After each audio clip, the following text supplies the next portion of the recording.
I come this way before, travel through the open door. Circumstances navigated the path, and life happened all so fast. No, it got lonely sometimes. You see, I know we couldn't make it. Even when I'm off beat, I still land on my feet, and nothing can shake me, cause I know life took a hold on.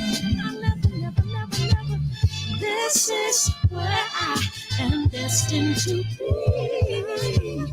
I'm not ready to give up. No, never. I believe in the miracle of life. Life's a play with no rehearsal. Learn quickly, they'll come for your role. Games we play, can't take it personal, cause the devil is a liar. I'm telling you the truth, it's all in what you do, some things you gotta do, It's fight for millions, second, see the blessing in it. From much expected, much is given. When I made the living, now I'm giving back to children. Never let the power come first before your happiness, yes. You can be the best if you go the distance. Mix a little sweat with your persistence. You know that the best things are never instant. Just shine up, let them see your brilliance. Get up, open up your eyes now. It's the moment of truth. No backing down. We're bringing it through like for the children, it's a given. You gotta give it, be a blessing. This my personal statement. Run the game like I'm Issac. Learn and develop patience, determined to be the greatest. Yeah, bobbing and weaving, they changing up like the seasons. Indigenous to the grind, so I do it for all my people. Jabbing the competition, back up against the ropes. You fighting for recognition, I'm fighting just to promote equality where we lack it. Or cancer slowing our road. I'm confident we'll make it. We focus on common goals. Yeah. Give back, give love, give something away. Never give up, stand tall to fight another day. 2 toes, 2 feet, I stand on the ground.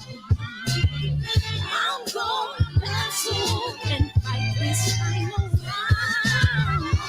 Life's a play for no rehearsal.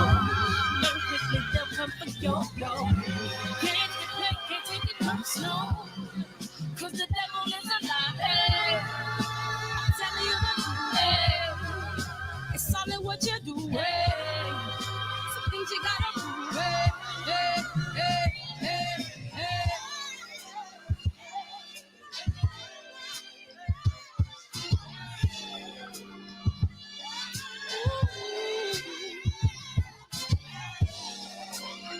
I'm gonna share all that I have and give to those in need. So we're gonna win this battle, fight that disease. No one can support children leading hearts and young. We got to make it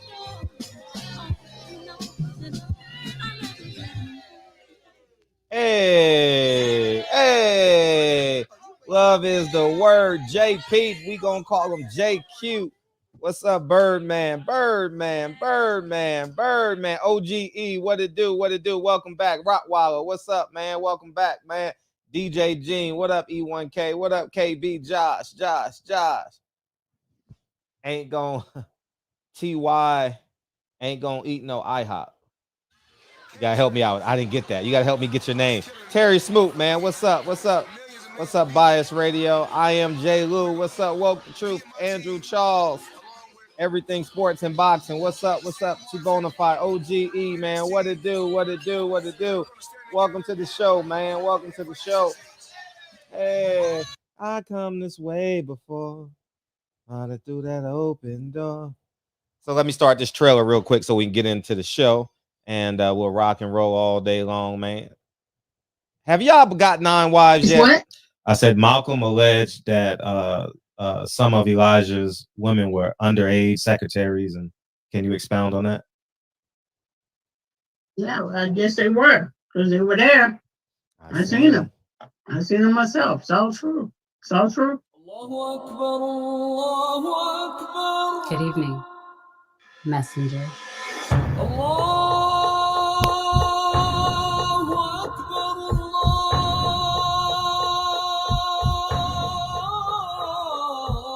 You convinced us that you were the last messenger.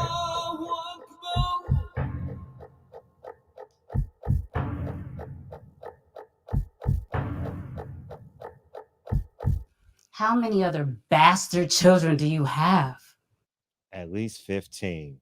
Welcome to the show, y'all. Welcome to the show. I figured I'd come in here early because when Gary come in, we'll just hit the ground running and stuff, man. And yeah, welcome to the show, man. I appreciate you guys coming in here, man. We gonna have some fun. We gonna have some fun in here tonight, man. Woo! Tonight's show gonna be fun. I can't wait. I can't wait, man. I didn't watch any fights yesterday. I was out and about, man. Hey, I'm back enjoying my city, dog. You know what I mean? I ain't been out in 2 years, year and a half. Man, every chance I get, I'm going out. So it's I feel brand new again, you know. So but I did see the highlights. I didn't see the highlights of my favorite fighter, Jamal James. I didn't see that, but I know he got stopped or TKO'd. I did see Jerron Ennis knockout. That's on Instagram. And I saw Josue Vargas and Zapata. I saw that first round knockout, and I saw Darwin Price stoppage as well. So that's where I'm at with. I didn't watch no whole fight, so y'all be able to fill me in on that stuff, man. And you know, I've decided I'm not. I'm snatching my personal life back. I'm not letting boxing monopolize me, man. Like I allowed it in the past. Saturday nights is about me. But this weekend we got a burner. This weekend we got a burner, man. We have two guys coming into the fight that absolutely believes in themselves. And I'm talking about Caleb Plant and Canelo. And as I says, all the people that are beating that drum claiming Canelo's a drug cheat, it's no reason to even bring that up anymore, like in terms of a boxing conversation, because Caleb Plant has accepted the fight and Al Heyman has given him $40 million. So us complaining is basically water under the bridge. Now, if we wanted to boycott Canelo, you know, I'm all in on that. But, you know, I mean, I don't think collectively we got the courage to do that. Well, what about, you know, we got these bended knee Negroes, you know what I mean, who just think everything is about equality, you know, but what do I know? You know, what do I know? So but this is gonna be a hell of a fight. This is gonna be a hell of a fight. Uh Here are my concerns, and I'll start with Caleb Plant. I'll start the concerns. Caleb Plant on the back end has a tendency to fade a little bit, has a tendency to fade. And so I'm very curious to see how he's going to do on the on the back end of the fight.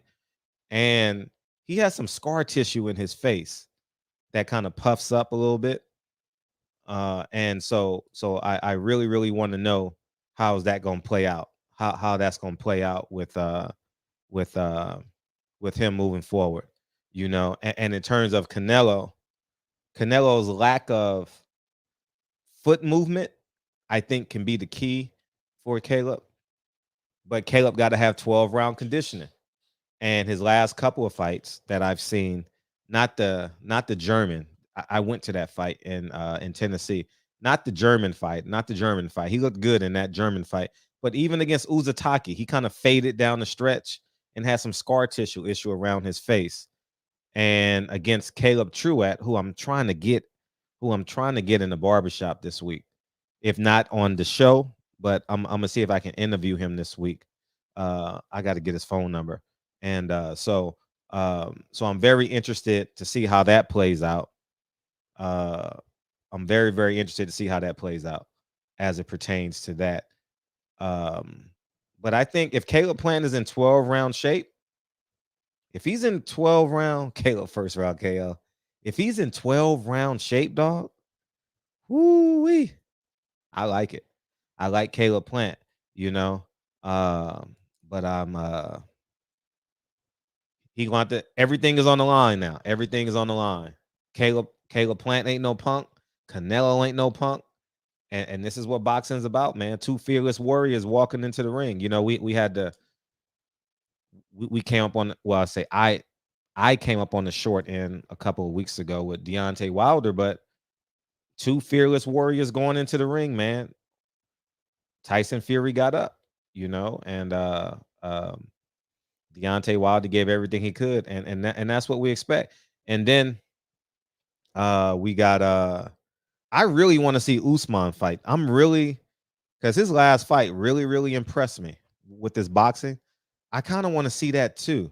I'm gonna have to watch that on the replay.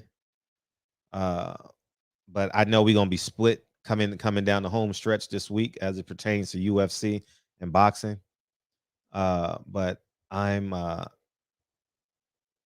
it's gonna be a fun ride, man. We got some good. This is gonna be a really good PR week. It's gonna be a really good PR week. So I'm very interested to see how the interactions between Caleb and Canelo this week. I'm see, because I know neither one of them are gonna back down. Hopefully, Caleb Plant doesn't have a lazy jab. You know what I mean? I think Caleb Plant is gonna have to do some depositing. You know what I mean? He's gonna have to change up his jab. I don't think Caleb Plant is gonna have the same jab for 12 rounds. I think Canelo is smart enough and a good enough fighter where he'll start timing that up, you know. And he's gonna have to, man, this is gonna be interesting because Caleb has a strength Caleb has a strength that's a Canelo weakness. Um, and do y'all know if they took VADA or not? I'm asking because I honestly don't know. Did they do VADA? Because I ain't seen no testing. Maybe I got to go to the VADA Twitter or something like that. The VADA Twitter usually tells us if VADA, if they're taking VADA. I have no clue. But anyways, in the meantime, between time, let's set the table for Gary come in here. He'll be here in about next 10 minutes or so. Rolly Romero. As I said, I can't. I'm just not going to do no speculation as it pertains to Rolly Romero because I think that would be unfair. Beyond, it's supposed to be 10 weeks. Ooh, that would be unfair of me because I don't know how to go half speed. So I'm gonna shut my mouth. And as it pertains, do I think he's innocent or he's guilty? You know, pure speculation. But I heard that there's a police report now. And with that being said, I've also heard reports that and that's why one of the reasons why Gary Russell is in here tonight, will be in here tonight, is because they could possibly be looking for an opponent. And I asked Gary Russell yesterday, I said, Gary, can you make a December 5th date? He says, hell yeah. So I said, come on the show and let's apply that pressure. And that's what we intend to do. I think Devin Haney should be doing the same thing. Hold on, that's Gary right there. Hold on. Hey, what up?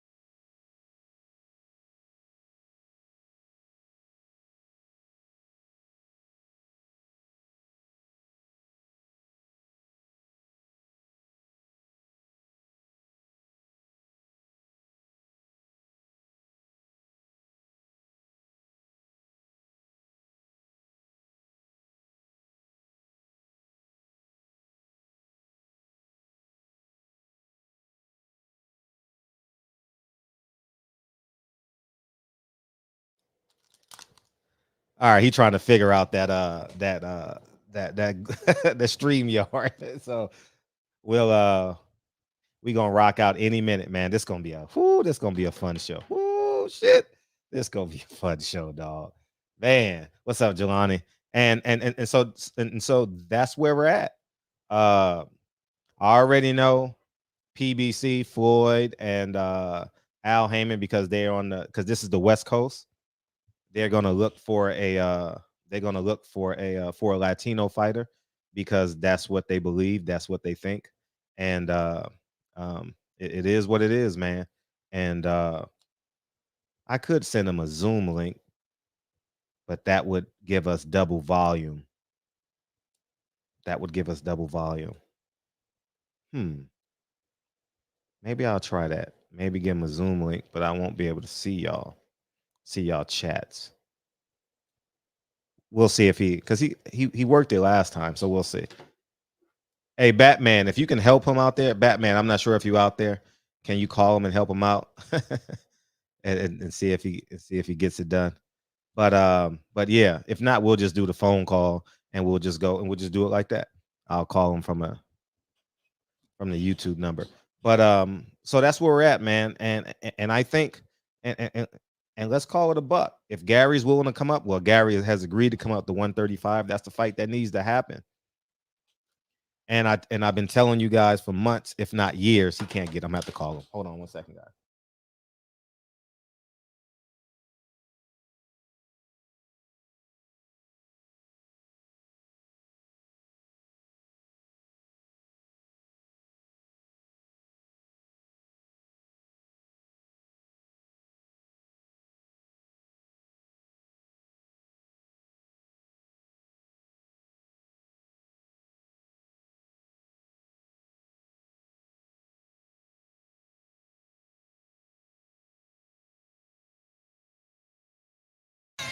Come this way before, travel through the open door, circumstances navigated the path, and life happened all so fast. Though we got lonely, sometimes you see I know we couldn't make it. Even when I'm offbeat, I still land on my feet, and nothing can shake me, cause I know life took a hold on. I never. This is where I am destined to be. I'm not ready to give up. I believe in the miracle of life.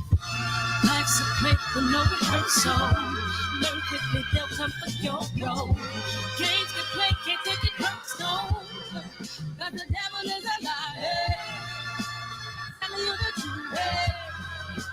Tell me what you do. Some things you gotta do. This fight for millions. Take a second, see the blessing in it. But much expected, much is given. When to make a living, now I'm giving back to children. Never let the power come first before your happiness. Yes, you can be the best if you go the distance.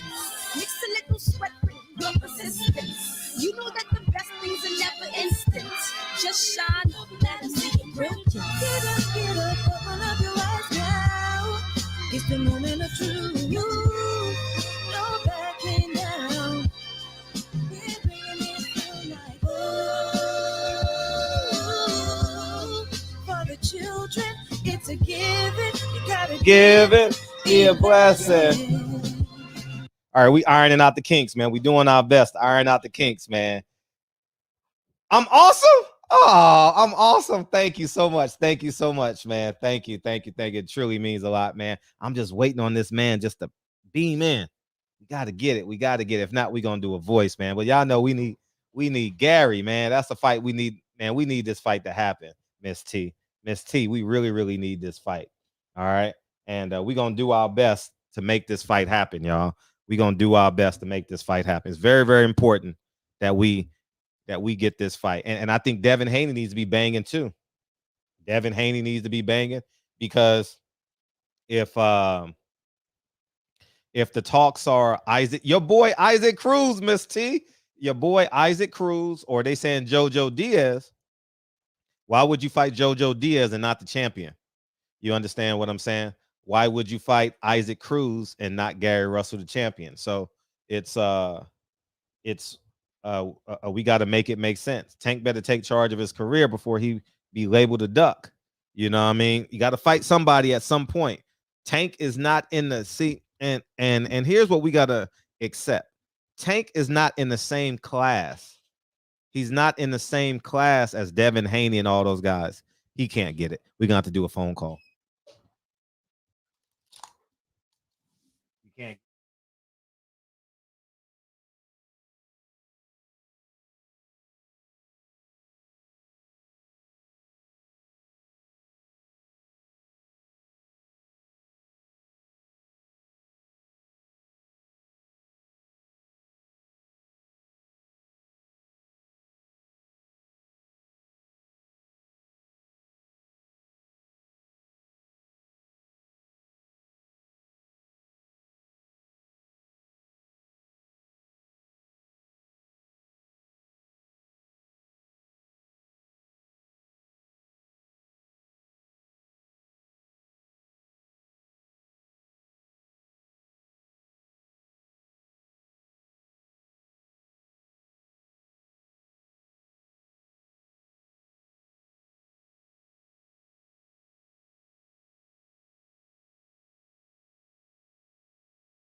This my personal statement. Run the game like I'm Issac. Learn and develop patience, determined to be the greatest. Yeah, bobbing and weaving, they changing up like the seasons. Indigenous to the grind, so I do it for all my people. Jabbing in competition, back up against the ropes. You fighting for recognition, I'm fighting just to promote equality where we lack it. Or cancer slowing our road. I'm confident we'll make it. We focus on common goals. Yeah. Give back, give love, giving something away. Never give up, stand tall to fight another day. 2 toes, 2 feet, I stand on the ground. I'm going back soon and fight this final round. Life's a weapon of the soul. Learn quickly, they'll come for your blow. Games we play, can't take it personal. Cause the devil is alive. Hey. I'm telling you the truth. Hey. It's all in what you do. Hey. Some things you gotta prove. Hey, hey, hey, hey, hey.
cancer is killing, millions and millions of people. Me and my team, along with Sam Watson and his team, we're going to stand together and fight this disease. I come this way before, travel through the open door. Circumstances navigated the path, and life happened all so fast. No, it got lonely. Sometimes you see, I know we couldn't make it. Even when I'm off beat, I still land on my feet, and nothing can shake me, cause I know life took a hold on. I never. This is where I am destined to be. I'm not ready to give up. No. I believe in the miracle of life. Life's a break with no rehearsal. Learn quickly, they'll come for your role. Games we play, can't take it personal. Cause the devil is a liar. I'm telling you the truth. Hey. It's all in what you do. Hey. Some things you gotta do. Hey. It's like the millions. Take a second, see the blessing in it. But much expected, much is given. When I made the living, now I'm giving back to children. Never let the power come first before your happiness. Yes, you can be the best if you go the distance. Mix a little sweat with your persistence. You know that the best things are never instant. Just shine, let them see it brilliant. Get up, open up your eyes now. It's the moment of truth. No backing down. We're bringing it tonight. For the children, it's a given. You gotta give it, be a blessing. This my personal statement. Run the game like I'm Issac. Learn and develop patience, determined to be the greatest. Yeah.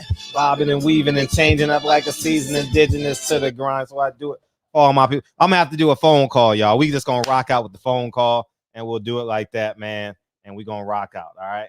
We're gonna do it like that. And all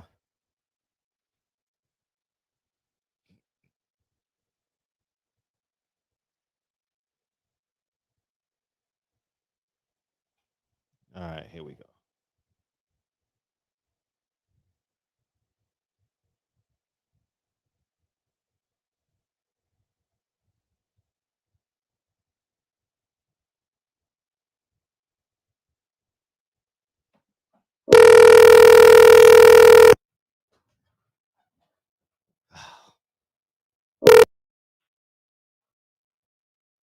Hello. Mr. Gary Russell, how you doing?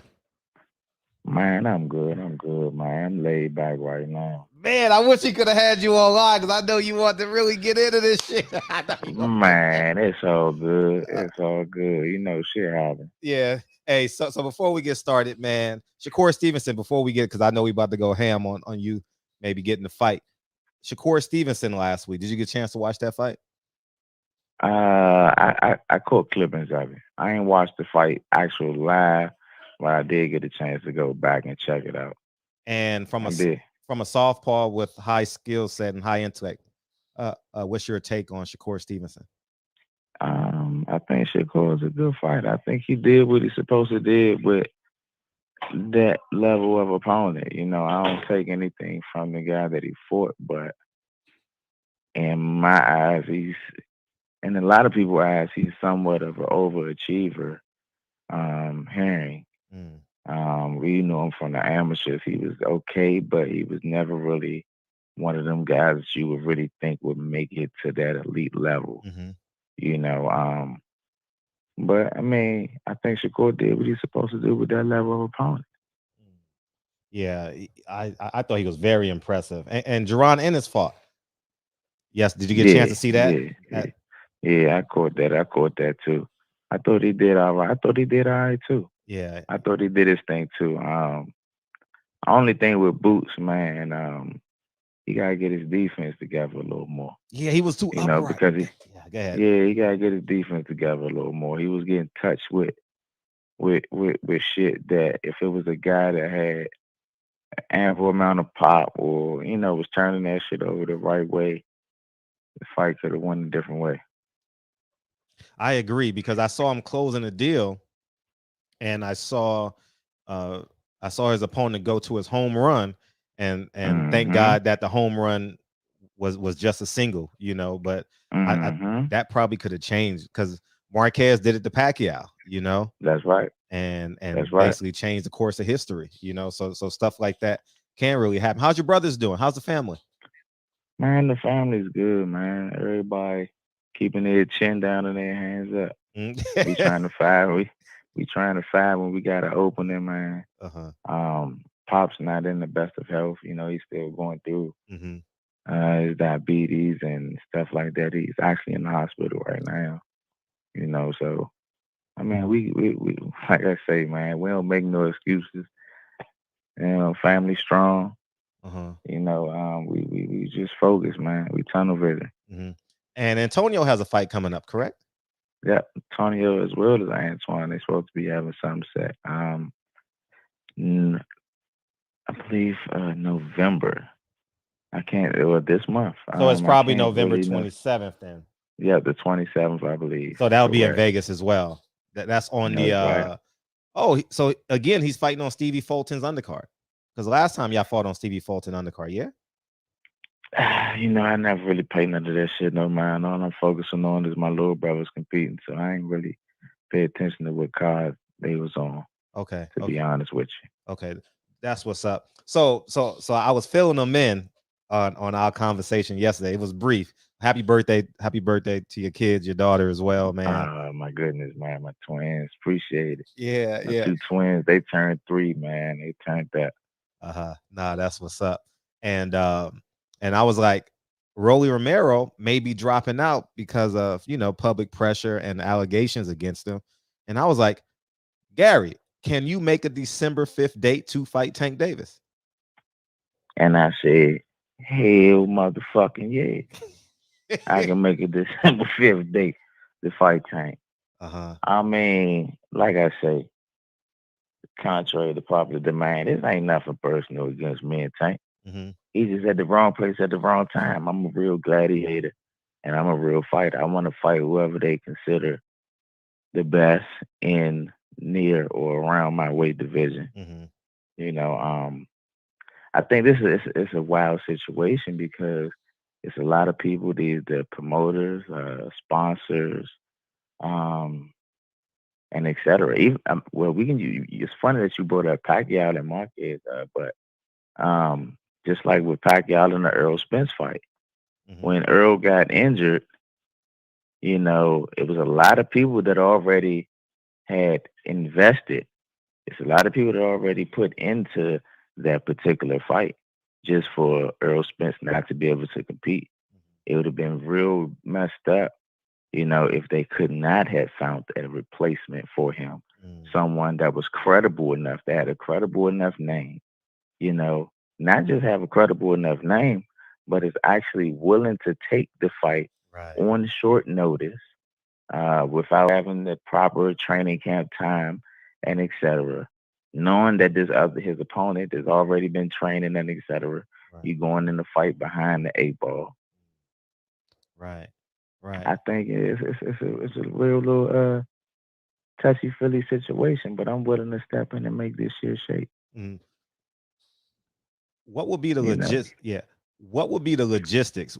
Would it be a phone call to Al, a phone call to Leonard Ellaby? How? I think it could be. I think the logistics, realistically speaking, I think the fans, the media,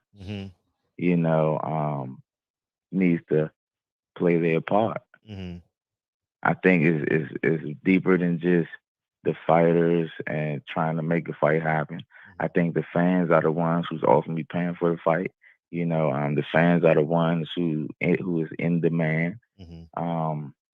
And I think the fans and the media are the ones who should definitely push it, and everyone should play their part simultaneously. Right. If the fans play their part and push for the best to fight the best, this is the perfect opportunity Is no one else in the sport of boxing right now that has a credible enough name that would be willing to step in less than a month's notice to take a fight of this caliber.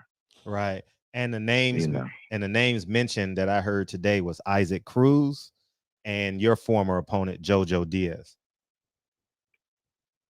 Issac Cruz. I don't know who that is. JoJo. That's a good one. I think that's a relevant enough name. That's good. I can see them trying to go that way if they want to stay away from me. But at the end of the day, if you want to put a name on your resume, why not put Mr. Gary Russell Jr. up there? No disrespect to JoJo Diaz. You already beat him.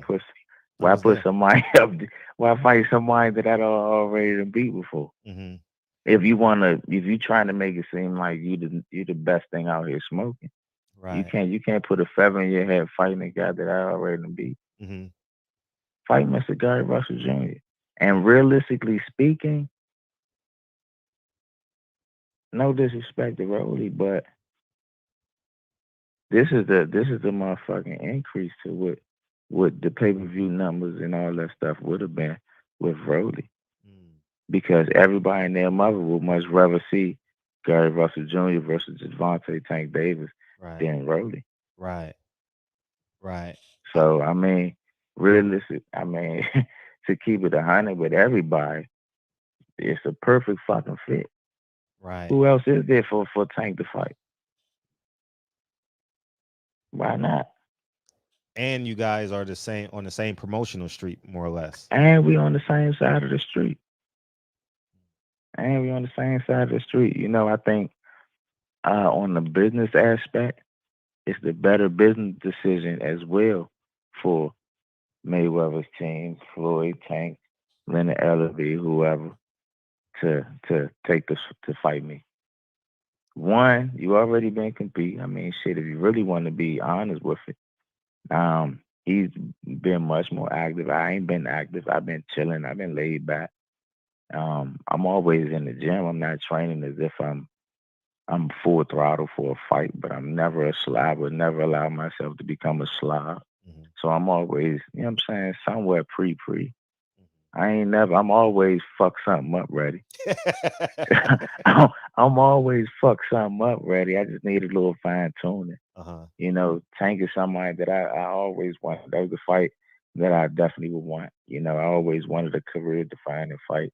I think I wanted Leo. It didn't come through. Why not make Tank? I'm willing to move up 2 weight divisions, take the fight on less than a month's notice. I don't do a lot of sparring. I ain't been doing no sparring. I ain't been doing all that because sparring I like to preserve my body. So the more you spar, the more wear and tear you put on your body. So I don't do a lot of sparring. I'm already behind the 8 ball. I ain't been sparring. I ain't been doing none of that. But I'm still willing to jump in this motherfucking fire and make shit shake. What's up, Floyd? What's up, Tank? What's up, Leonard? Let's make something boogie. Has there been, because I know we made something boogie in our previous interviews, has there been dialogue as it pertains to a potential Tank Davis fight, or it's never even been a topic of conversation? Me, Al, as well as my father, we visited the conversation of the possibility. So it has been some dialogue on that. Now, this is in the past. This isn't recent since things that came out that Rody is not going to be able to take the fight. You know, but we have discussed the fight because it's always been something that's been on my radar. It's always been a fight that I wanted. So we have been discussing it and we have had dialogue on it. I think with this situation right here, when you already had something solidified or you feel as though you already had something solidified and set, and then a catastrophic event like this occurs and you cause for one of the fighters not to be able to compete, you know, everybody's already committed. Everyone has already been committed as far as the network, as far as pay-per-view, etc. Everyone's committed. Now what happens? Y'all gonna find a bullshit replacement opponent, or y'all gonna let Mr. Gary Russell Jr. step in? Right. Right. You know what I'm saying? Or you gonna let Mr. Gary Russell Jr. step in? One of the most credible names that Gervonta Tank Davis could possibly have on his resume. Mm. Do you And one of the most lucrative money fights that Gervonta Tank Davis could make at this point in his career. well, I think it'll be the most lucrative, to be honest with you, in terms of level of competition and or opponents. That's right. And I would be the most credible Mhm. opponent that Gervonta has had Mhm. in his entire career. Right. Right. Do you Give think the fans a real fight. mm, do you think Floyd is protecting Tank Davis? You got to like Hell yeah. Hell yeah. I think Floyd protect him. It ain't no motherfucking secret. That ain't no secret. why is that? Why? Yeah, because he's a talented fighter now. I mean, I think maybe he just had added interest, man. I mean, I think when Floyd came up in his career, Floyd never fought the best guys that were there available for him to fight. I think he was very selective about the people that he competed against as well. I think now that he's a promoter, or he's on the, you know what I'm saying, on the other end, I think he's trying to do the same thing with Gervonta and be real selective with the people that he fight. Not let them fight them when they feel as though that they're at the top of their game. He would rather be strategic and wait for them to get older or show signs of slowing down or something like that, and then try to fight them or something. Mm. I personally don't feel like that's how real gladiators should move. Not in the sport of boxing. I feel like the sport of boxing is getting weak and is getting watered down. Mm. Let the best fight the best. Right. You know what I'm saying? Let the best fight the best. Fuck it. May the best man win. But I think a lot of these promoters and managers, they had added incentive, when it comes to these fighters. Mm. They rather protect them and continue to make money off of them for maybe the next 3, 4, 5 years of their career. It'll be a little difficult for them to do that if you let them get in there and they fight someone that possibly beat them and take a little bit of their stardom from them. Right. Right. And then now that's putting a little damper in their pockets. Mm. Now, what? I think that, huh? No, I'm sorry. Go ahead. Continue, please. Nah, go ahead. What do you make of Tank Davis? Do you think he's a willing dance partner, or do you think he's ducking? Man, I ain't even gonna hold you. I think, I think if he's a willing dance partner at this point, I think he's a willing dance partner at this point just to save face because everybody in his city and everybody that's involved in the sport of boxing, I'm like a fucking plague to him. I'm like a plague. I'm the one person that's like, I don't give a fuck about none of that shit you did in the square with none of them other motherfuckers you done fought. I'm trying to see you. And I've been trying to see you. I've been hunting Shorty. I've been hunting Shorty for the longest. Nothing ever shit. It could have been from his promoter. It could have been from his coaches. It could have been just genuinely from him. Um, my honest thoughts. I don't think Tank want to fight me.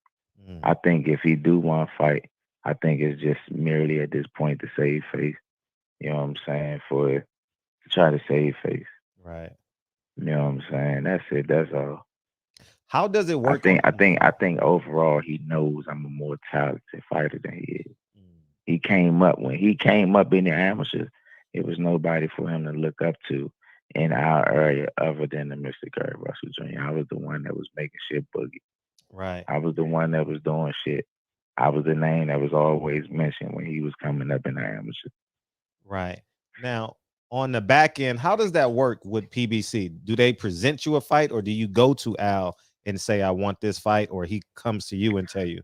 How does that work? Well, I think as of now, they motherfucking running around like a chicken with their head cut off. Like, oh shit, this fight fell through. We need to figure something out. I think right now they trying to find a fight. I don't know if at this point would they be coming to me to present a fight, or would they just be willing to open the floodgates to see who's the next credible opponent? Like I say, the next credible enough name that is willing to take the fight, and within a short notice. Mm, I think that's what it's going to come to us at this point. right. Do you think that PBC, Al Heyman, or Floyd have been doing their best advocating on your behalf? Nah, Mm, I don't think they've been doing their best advocating on my behalf. mm, I can't speak on the behalf of PBC and Al. Uh, but I mean, shit, PBC is Al, is fucking Floyd, and that's the whole little mix. That's our side of the fence. yeah. Um, but I don't think that they've been doing everything they can to advocate Mhm. to let the best fight the best. These are the same people that stated that they ain't trying to do no fights unless they ain't fighting nobody but people that's on their side of the fence Right. Right. or people that's in their organization. Because now that I think about it, wasn't Broly like one of Floyd Mayweather fighters? Yeah, he's a Mayweather fighter. Okay, so it's a Mayweather fighter fighting a Mayweather fighter. So Right. it seems like they just trying to control the real estate. If you ask me, they playing monopoly, Mm, and they already got the pieces on the board, mm, and now they trying to let people play. You know what I'm saying? That's an unfair way to play Monopoly. I don't know if everybody play Monopoly, but if you play Monopoly and you are you and all your peoples, you know what I'm saying? Y'all already got the board locked down. And then you say, all right, come on, everybody else can come play. It don't matter if anybody else come and play because wherever you touch at, you going to have to pay. mm. When you shake them dice and you roll them motherfuckers, whatever you land on, you gonna either have to pay me or one of my friends because we already got this shit locked in. We already done brought up all the real estate. Yeah. And I think that's what the situation is right now. And I don't think I am. And they want to keep the real estate within. They want to keep the real estate in house. That's why Floyd was. I mean, that's why Tank was about to fight Rody. A Floyd Mayweather fighter was about to fight another Floyd Mayweather fighter. right. Right. Right. I think this situation because he couldn't fight him. Now that threw a monkey wrench in their shit. I think this threw a monkey wrench in their plans. Oh shit, damn! Now we can't do what we want. Fuck, he can't fight. We gotta. There's too much money on the line. We gotta find somebody to fight you now. Mm, Shit, it's out of our control now. Now it's whoever the fuck the fans is pushing for. Now it's whoever the fuck the masses is pushing for. Because if we go and fight somebody else, and everybody else is saying, and the masses, all your followers and shit is saying, nah, we want you to fight this motherfucker, but you trying to fight Joe Blow or Boo Boo the Fool over here, the fucking taxi cab driver. mm. Motherfuckers gonna start looking at you sideways. Facts. Facts. And it ain't like motherfuckers ain't already looking at you sideways. Nah, you're absolutely right. And can we get clarification on what happened with you and Ray Vargas? Because now he's fighting, and how did he get out of his mandatory position versus you? Man, listen, I have no idea, man. That shit is crazy. It made no sense to me. Maybe the fans could, help put their noodle together as well. But I think it was a little strange that not too long ago Ray Vargas was announced to be my mandatory opponent. They was hyping him as one of the next best small Mexican fighters in the world. Um, I forgot his record. He's like 30 something and old Mm-hmm. or something like that. But he can't fuck with me. Mm-hmm. He can't fuck with me. He's decent, but he don't got what it take to fuck with me. He was on a 2-year layoff and he had a broken leg or something like that, and he ain't fought nobody since. Mm. But for some weird reason, the WBC mandated for him to be a mandatory opponent.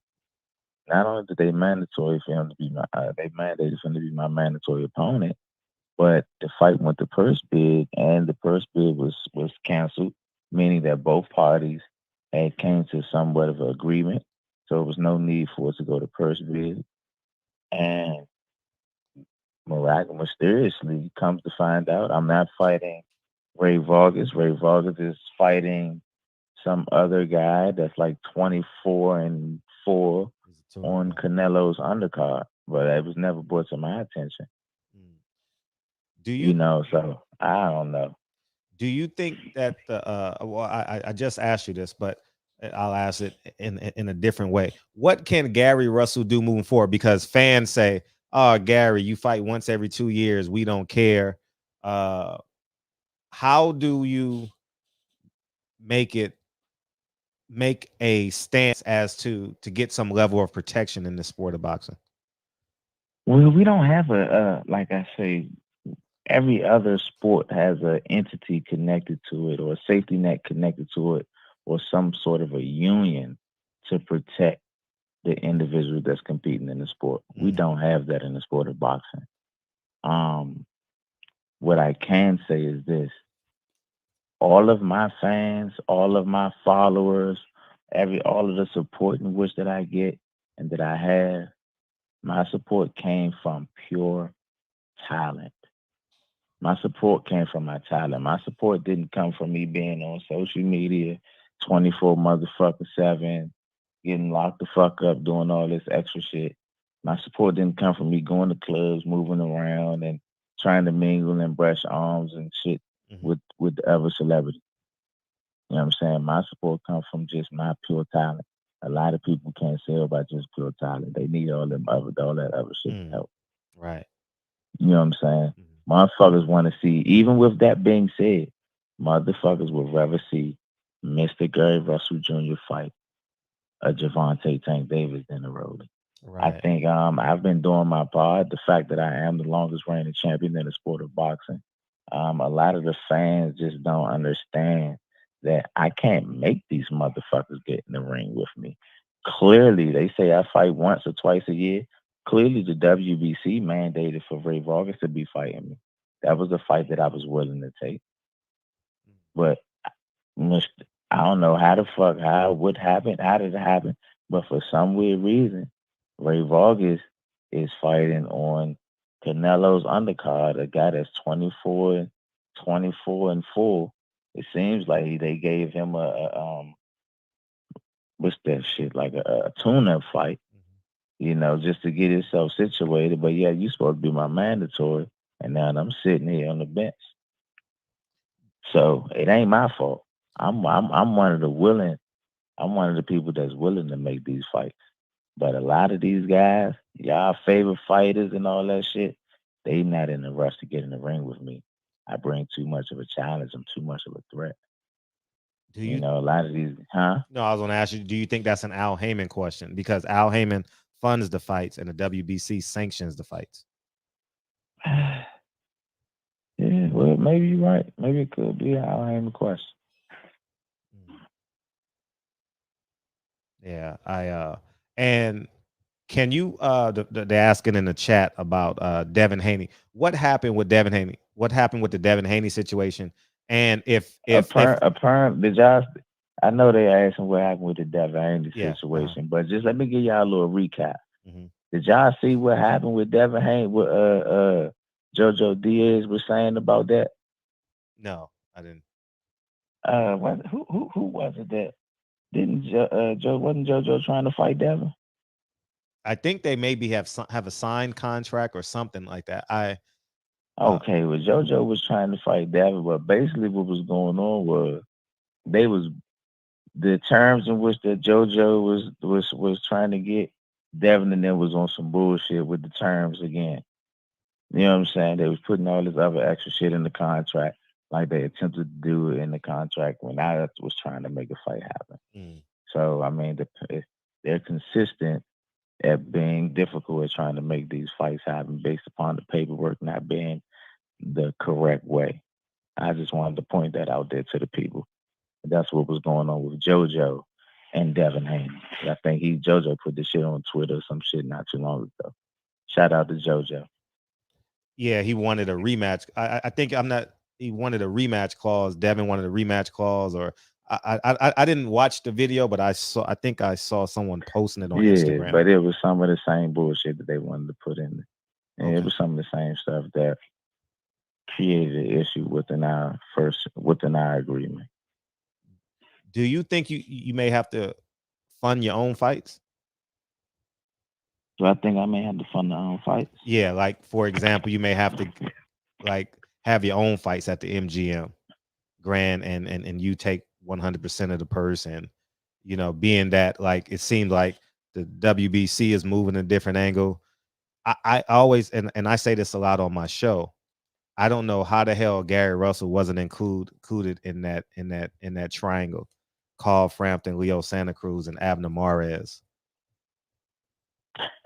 You know, like Man, that. you know why? Because Carl Frampton, Leo Santa Cruz, and Abner Myers, you can shake them motherfuckers up, put them all in the bunch, and it wouldn't matter which order you put them in. I'd beat all their asses.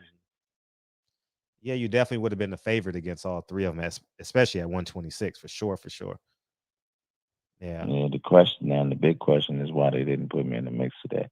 I'm right here willing. And not to mention I'm the longest reigning champion, and I've been the champion when all of that shit. I was the champion when all that shit was even in the mix and in the play. So why is it? It's something. Everybody got to pay attention. It's a reason. It ain't too many people.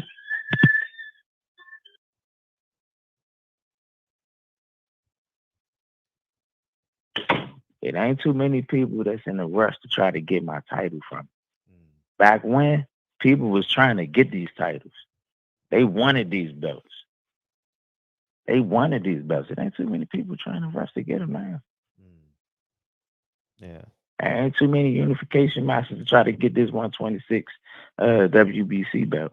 You don't see none of that shit happening. Ain't too many people raising their hand trying to hop in this motherfucking fire. You want to take some questions from the fans? Of course. Okay, good. We got all right. Go ahead, Deacon. Hey, too blessed to be stressed and highly favored, too anointed to be disappointed. What's good, family? Oh man, what's going on, man? Hey man, I'm blessed. I wanted to get in, man, and holler at you, man. I want to ask you some questions, and also something Fred said. He asked you a question about. Damn, it slipped my mind. It'll come to me. It was. I didn't get the right answer because it wasn't fully answered. But I waited so long, I forgot the damn question. Forgive me. But anyway, and you know, I'm gonna speak to you, and I don't sugarcoat. I'm gonna come to you, and I'm not gonna never be disrespectful to you. I respect you a hell of a lot, and I'm on record saying I believe that you really wanted the Devin Haney fight, and you also have a good brother. World Combat. He put it on my ass because he thought I was trying to shit on you, and I wasn't. You know, you know what the conversation was. We was having a conversation about Bill Haney and you and Devin, and I was like, the reason why it seems that Devin is getting more support is because Bill Haney is always on everybody's platform advocating for his son. You know what I'm saying? Yeah. And all I was saying is I want to see more of Gary. You know what I'm saying? And to tell you the truth, what you're doing is better than Bill advocating for his son, because you, the actual fighter, is on the platform advocating for himself. I think that's more raw, that's more authentic, and that will get more people attentions to me. What you say? Mm-hmm. Yeah, Bill is being a daddy for his son. His right. Son is still moving right. His son is Devin Haney. You know, he's still moving like, I'm not gonna say he's still moving like a boy, but he's still moving like a boy. He's moving like a younger. He is a younger. You know, he still needs his daddy to go out in front of him and handle certain business for him. When you become a man, you handle shit on your own. Right. You know, it's one of those type of situations. You know, so right. It is what it is, and people fail to realize before any of this shit came about, before this whole barbershop conversation came about with me and Bill Haney, I was the one that took the initiative before the pandemic had even hit to try to make it between me and Devin Haney. I was the one on the phone talking to his father I was talking to Bill, saying, Bill, what's up, Bill, man? We can make something happen. We can make this fight, man. When this shit ends, when this pandemic shit closed, we can be the first motherfuckers. We be the first people out boogieing. And we can be able to make this, maybe about this amount of dollars, such and such and such. Man, what you think, man? Go holler at Eddie and tell me what you think. Man, what's up? We might can make something shake. I was hollering at him, telling him that, yeah, I'm trying to see your son. Yeah, we trying to make this fight happen. But it never transpired. Bill came on the show and openly admitted that once I said that to him and made the initial approach to him to try to make a fight, that he never even came back and responded with any rebuttal or none of that shit. Do you remember that, Fred? I do. I do remember the conversation. I don't know how it ended though. I don't know. No. I mean, he basically just was saying that, I gave him a figure in which that we could possibly, I remember that. come up with, and he never came back and responded. He never gave me any rebuttal to it. It was never, it was never nothing until we got on the show. He was like, well, I just thought that the number was just so outrageous. It didn't even call for me to try to respond to you. But that's not how you do business when you're really trying to make something happen. It's always a counter offer to something. You never even gave me a counter offer. You just I remember that. Right? You remember that? Yeah, I remember that. Okay, so that goes to show that I was the one that initiated, you know what I'm saying, and was trying to make this fight. The reason why the fight did not happen was because there was a lot of bullshit in the paperwork that was not correct. It was not done. Right. If I'm gonna compete against someone and we're gonna fight, what's supposed to happen is the network that we're competing on is supposed to already be on board. It's supposed to already be saying, okay, yeah, we're gonna take this fight, this, that, and the third. They already had a date available and etc. Set up. And basically they gave me a blank check, and the people didn't understand what I meant by a blank check. They were saying, here, we'll sign this contract, Gary, sign for X amount of dollars, and we want a rematch clause put in here and everything else, but it's not really a go yet. I'm gonna take your signature and I'm gonna go over here to Eddie and Matchroom with them and see if they'll take it or not, if they're gonna take it. That's not how it works. They supposed to already be the fuck on board. You're not gonna take my signature and run somewhere else off of a promise and say, well, we're gonna see what we can do. That's what was going on. That's what happened. Yeah, and not to cut you off, but Black Fight Fan broke that shit down beautiful last week. Exactly what the points you're hitting on now. He broke it down beautiful. That would have been a sucker move for you had you just signed your signature off for somebody to run off and willy-nilly do what they want to do with it. You know what I'm saying? And he thought that you did put in there rematch clause and all this. You already say you're a bigger fighter. You this, that, and the third. I ain't no rematch clause. I ain't no none of that. It's gonna be one fight, winner takes all. I'm gonna bust your ass. I'm gonna take this strap back with me. And I want Loma next. Now that I got the strap at 135. Right. But they didn't want to do that. And then I put something out on Instagram. This guy was like a whistleblower. I don't know who this guy was, but it just came to me. And he basically put some shit out that Floyd Mayweather, I don't know how true it is. This could be hearsay, but because I seen it, I just wanted to give it to the fans so the fans could see it as well. And this guy pretty much went and said that Floyd Mayweather was telling Devin Haney and Tank Davis and these guys, don't fight Gary. That's a bad fight. It's bad business. By any means, don't fight him. Now, if you can go on if you're a fan of mine and you follow my Instagram page, you can go on my Instagram page and it's up there. It's one of them posters up there. Now, Fred, I'm pretty sure you probably seen I saw it. I think I screenshotted it too a while ago. Okay. One more question, Deacon. Yeah. If you don't get the Tank fight, would you consider revisiting the Haney fight? Would I consider revisiting the Haney fight? Yeah. Of course, I consider revisiting the Haney fight, but the shit got to be done the right way. And if we do revisit a Haney fight, I don't want to do any business with his father. I don't want anything to do with Bill Haney. We need to go directly to the promotion, to their promotion, the people that's promoting it. We need to go directly to the zone, the Masham, Eddie, whoever the fuck it is that's dealing with it. That's who we need to go directly to. I don't want to middleman anything. We need to go right to the source. If we want to make a fight happen, let's go directly to the source. I'm not middlemaning anything. Right.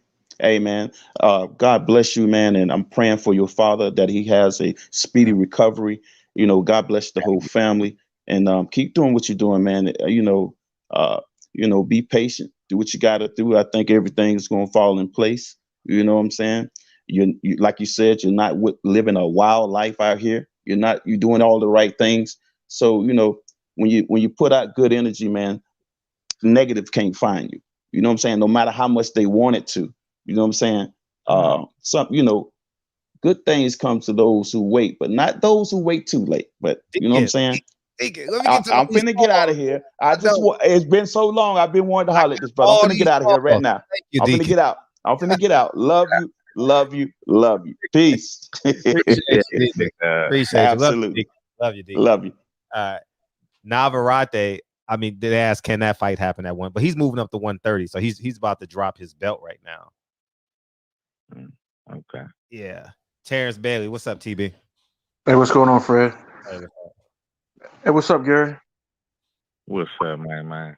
How you doing, man? Hey, been a minute since I talked to Batman. Me and you talked been a minute ago, but I want to know what your if you could map out who you want to fight, everybody who you want to fight from now up until until the time you hang them up, who would that be in order? I would want Tank right the fuck now. I would want Loma immediately after, and I'm only giving you this order just off of what's happening right now. The fact that Gervonta Tank Davis fight is just fell through and they're looking for a replacement opponent, I would want Tank right the fuck now. Immediately after Tank, I would want Loma. I'm already at 35. What's up? I would want Loma. After Loma, you know what I'm saying? Just because motherfuckers was talking and they got shit to say, with Devin there. Come on, Devin, come see. Come on, Devin, let's give everybody what they want. You know what I'm saying? And then from there, after Devin, I probably just sit around. Nah, I'm lying. I still want Terrence Crawford. I ain't forgot about his motherfucking ass. I ain't forgot about his motherfucking ass. What about Teofimo? Gordo. Shit, Gordo can get it. Gordo can get it.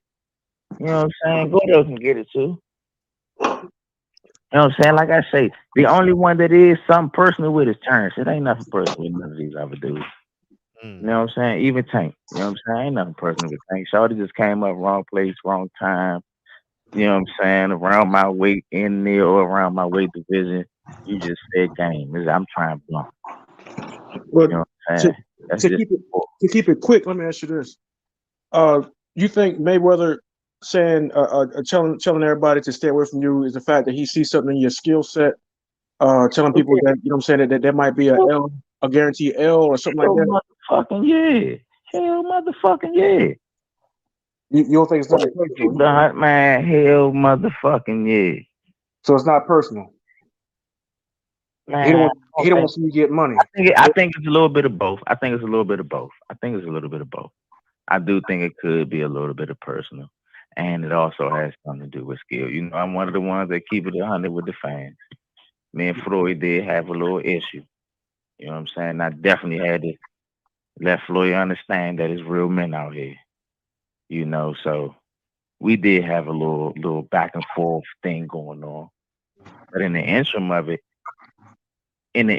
our back and forth, he also attempted to try to sign me. So that does speak that he does see that the skill set is there, regardless of our disagreements or whatever we had. he talked about the possibility of us doing business with one another. Yeah, well, Good. you are billed as the man with the fastest hands in boxing, though. So you know what I'm saying, you gotta every time they, you know what I'm saying, do the promotion, Gary, you know what I'm saying, Mr. Gary Russell, fastest hands in boxing. And what they say? And it's undoubtedly they gotta throw me in the mix of this. They got to, even if they don't want to. Even if they don't want to, that goes back into skill though. It's not my presence on social media. It's not my presence on all these other platforms. My skill set speaks for itself, and my true fans and the true connoisseurs of the sport understand and see this shit. And they see, well, damn, why this guy ain't fighting him? Damn, why the fuck this guy ain't fighting him? Hey, well, let me ask you a question. Is there like a real issue between you and Al Heyman? Like why you ain't like when these particular like fights is going on, you not in the mix?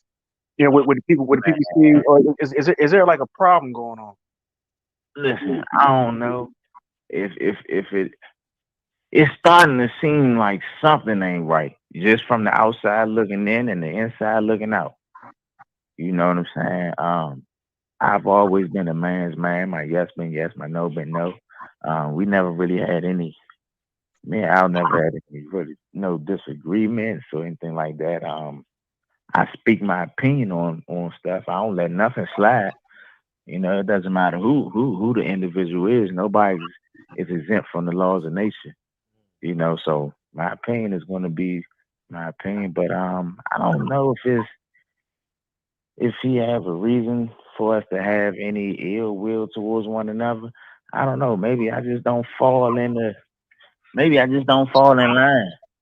Maybe I'm not one of those guys that just be quiet and keep my mouth closed. Maybe the masses just want someone that's out there on the social media, that's riding the wave of the media, of the Twitter and the Facebook, and you know, out there in the clubs, partying and shit. Like maybe that's what they're into.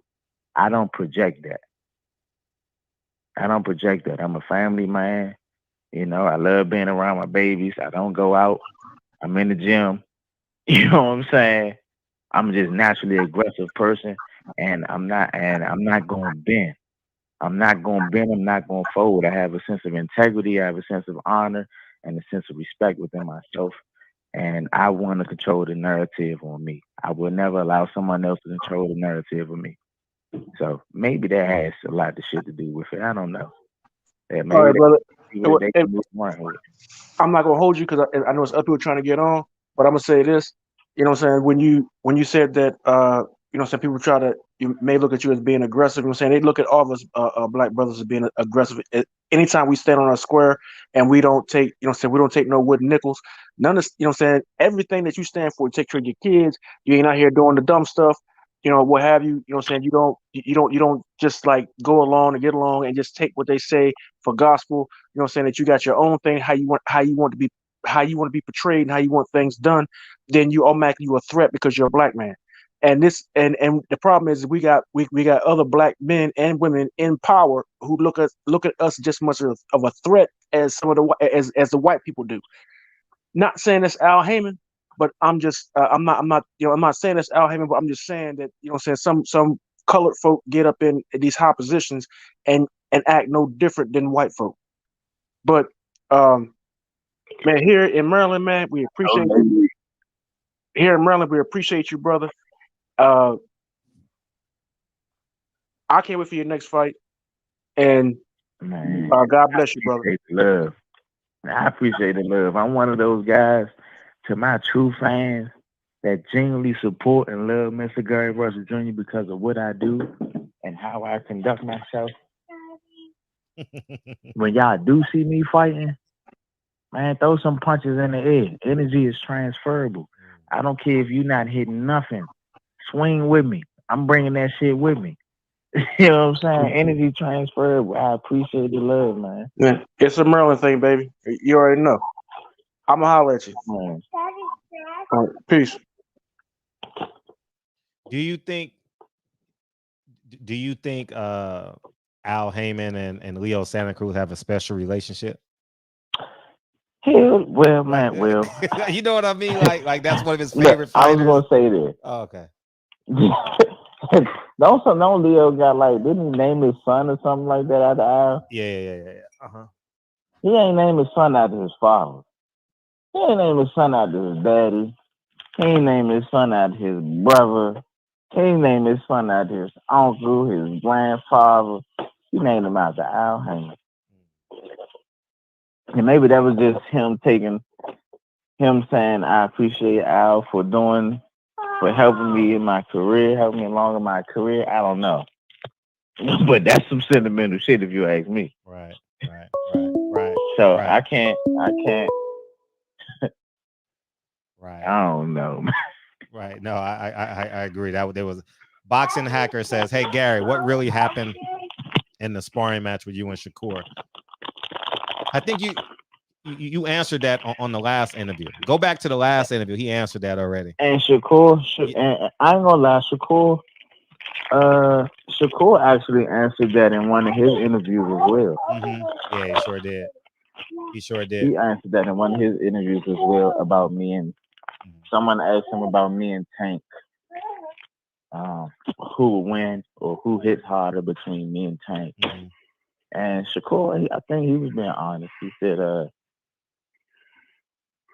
said that he sparred with both of us, and the hardest that he's ever been hit was by a right hook by Mr. Gary Russell Jr. Gotcha. Before we get to the caller, can you break down Crawford and Porter?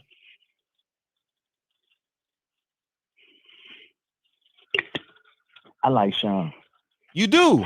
Hey, Andre, re-put your question. I'm surprised you going with energy over skill. It's personal with me and Turn. It's personal with me and Turn. I want Sean to beat that ass. Sean was my roommate. Sean was my roommate. Sean Porter. See, now mind you, we all came up in the ambush together. We all know everybody. Sure. It was never personal with anyone else. Like I say, you know what I'm saying? We was all gladiators, and we was in the same business. We in the hurt business. It's the hurt business. But I think that you say skill over tenacity. Yeah, that's okay. a greater word. I am gonna give you this. I do believe, because I ain't never been a hater. I do believe that Terrence is a better technical fighter, better technically than Sean Porter. I don't feel as though that he can match the tenacity that Sean is going to bring. I think in order for Terrence to be able to execute that, to utilize his skill set, he would need space and time. I think Sean is going to crowd him in spots, and it's going to force him to do things that he's not comfortable doing. He's not going to give him the time to do certain shit. You know what I'm saying? I think he's going to corral him. And to be honest with you, I think Terrence is better technically, but I don't think that he's a complete fighter. I don't look at Terrence as a fucking complete fighter either. Right. I don't think he has a great fucking inside game. I don't think he's equally as good inside as he is outside. I don't think he shines on all sides. Gotcha. I think he's only good in his one particular element in which he's good at. Right. He's not good on multiple different levels. In order for somebody to be good in my eyes, let me see you do that same shit in multiple different ways and be just as effective. Now you got my attention. Right. Terrence Crawford don't do that. He's only good in his own particular field. I think the shit that Sean is going to bring is going to make him uncomfortable. And it's not going to give him the time or the space to be in a place that he's comfortable with being. I think that's what's going to give him. That's what's going to give him problems in his fight. Okay. Andre, I'll call her. Give me 1 second. Andre asked, if Leonard called with an opportunity tomorrow, do you already have a number you will take the fight at? You know, Leonard loved to say the phrase, outprice himself. Yes, I do, and I will not disclose it to anyone out here, to none of the fans. Mm-hmm. Got that.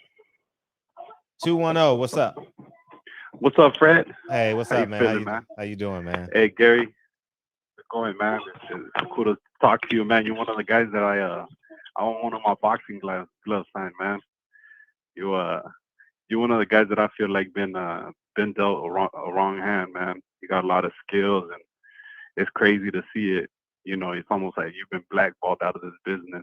And I was just telling Fred the other day, I think that's kind of that's what brought it to his mind. But ain't no doubt the favorite fighter of Heyman is Leo Santa Cruz, man.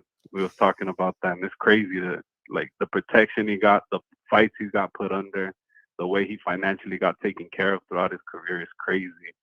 That someone with a skill set like that, you know, been basically pulled out of the sport, man. We haven't been able to see you. We see you once a year, and it's just crazy to think that.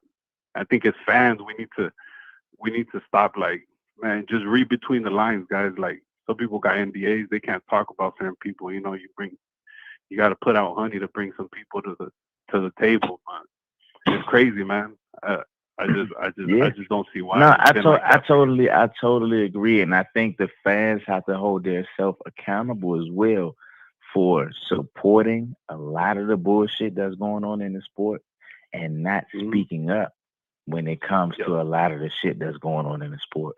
You know, because ultimately we the fighters, we're here to entertain the fans.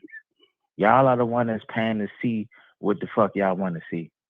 You know, y'all are the ones that ultimately have a voice and can force the hands of the managers, the promoters, and even the fighters.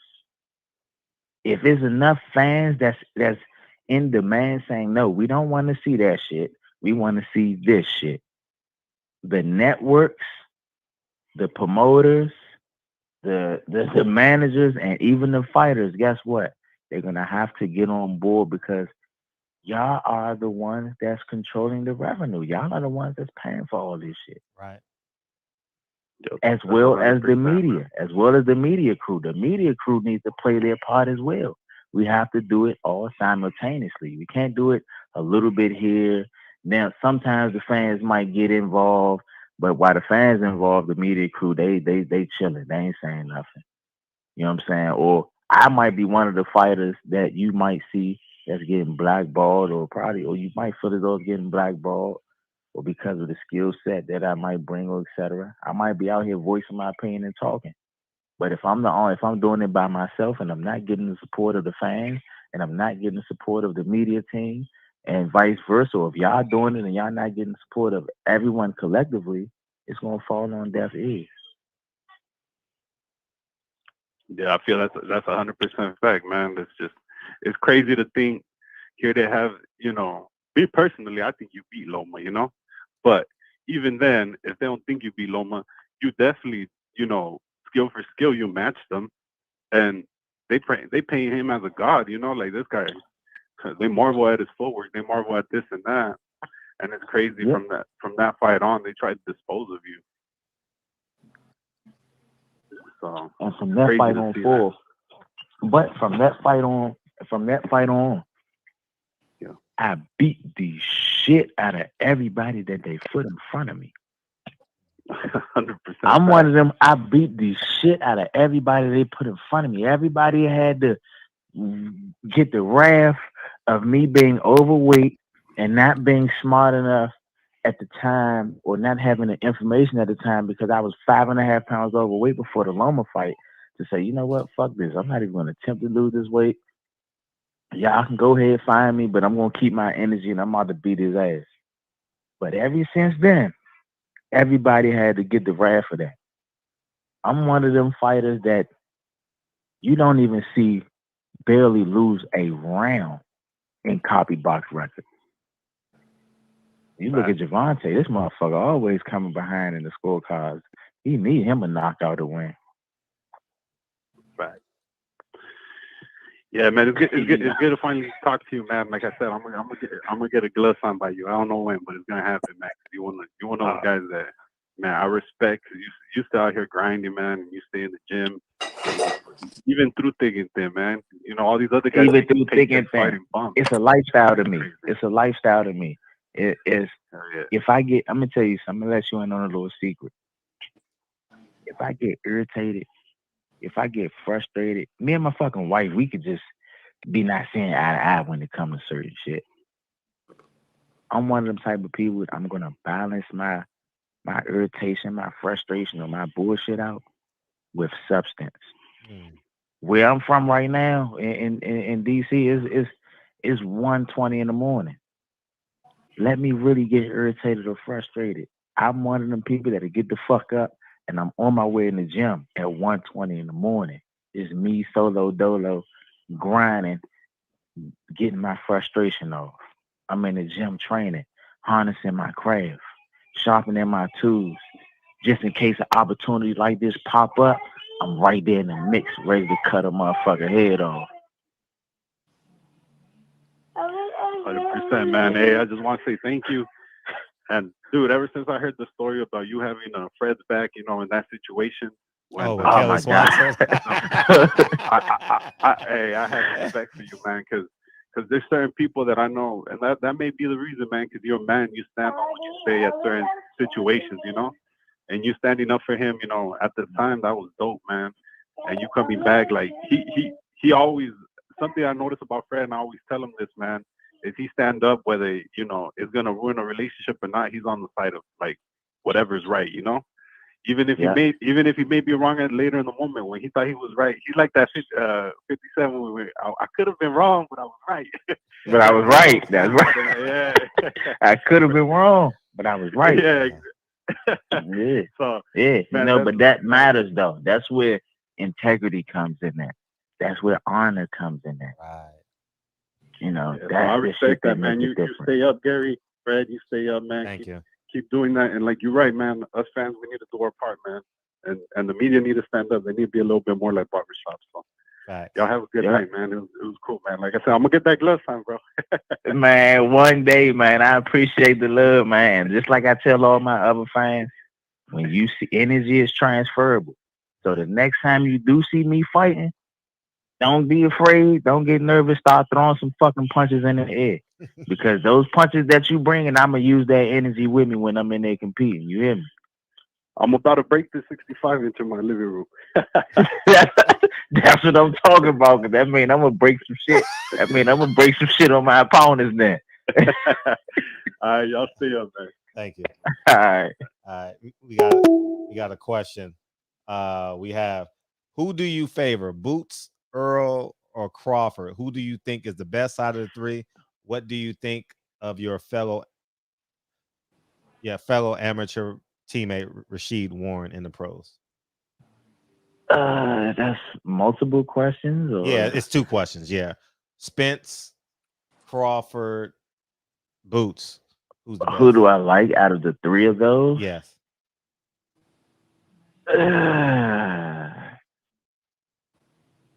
I ordered them in the same weight class. Yep. So Ennis is in the same weight as him? I thought he was a little bigger. Yeah, he's 47.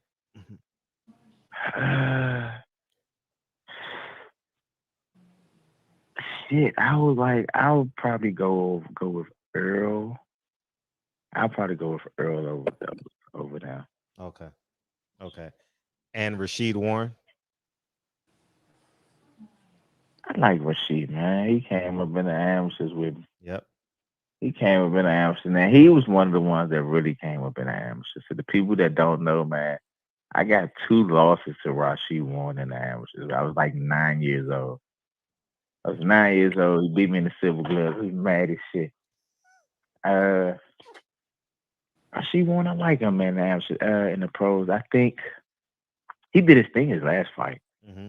He did his thing his last fight. He got to maintain that as far as turning his punches over and getting the pop on his shots. You know, he's a fast fighter, but he doesn't have the punching ability to really keep a motherfucker off of him.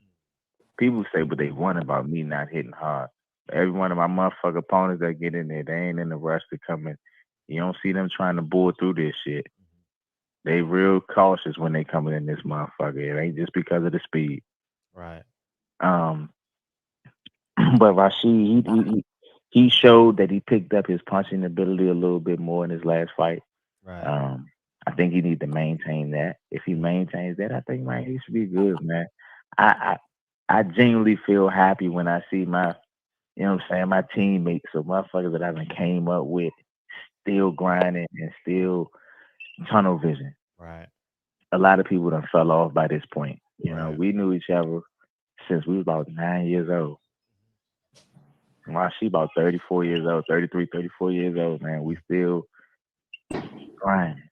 Right. You know what I'm saying? We still doing something that we love and we like to do. You know what I'm saying? This shit kept us out of a lot of trouble, kept us out of a lot of stuff, you know, and taught us a lot of stuff as well, you know. Right.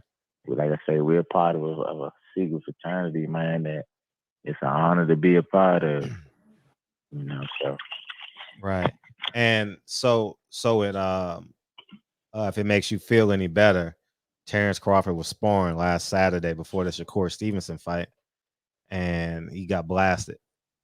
He got blasted at sparring last Saturday morning. Brian Norman. It don't make me feel any better. I don't. It'll make me feel better if I was the one that blasted his ass. You know what I'm saying? That don't make me feel any better. Right. Right. I mean, even with that, it ain't no. Realistically, it really ain't even no bad blood with Terrence. He got out of line. He got punched in the fucking face. If he get out of line again, he'll get punched the fucking face in again. He'll get punched the fucking face again. You know, but I'm over it. It is what it is. It is what it is. I still want to fight him though. Right. Just because. Right. But ultimately, he's another one that came up in the amateurs with me.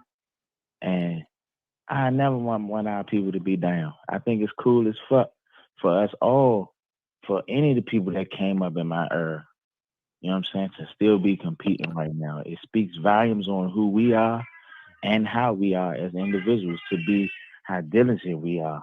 Right. You know, to still be maintaining, and not just maintaining, but a lot of us is still at the top of our peak, right. Still at the top of our class. Right. We still at the top of our shit. So that shit matters, you know. So it's cool within that, you know what I mean? Like I say, I don't got too much bad blood against Terrence. You know what I'm saying? I'm glad he's in a position to make money for himself and support himself, support his family, and etc. Just watch him off when you're talking to me. You know what I'm saying? That's all. Has there been any conversation with you and Chris Colbert? Has it been any? Yeah, in terms of fighting. Me? In terms of fighting. Between me and him? Yeah. Me and him hasn't talked personally about. Well, you know what? We did say something personally about. I was trying to fight. I was saying something about. No. I was saying something about Leo in one of my interviews, and he was right there, and they was asking, "Well, Leo won't fight you," and Chris Colbert was like, "Well, if they give me $1 million, I'll fight you." I'm like, "Shit, you can get it too." You know what I'm saying? You can get it too.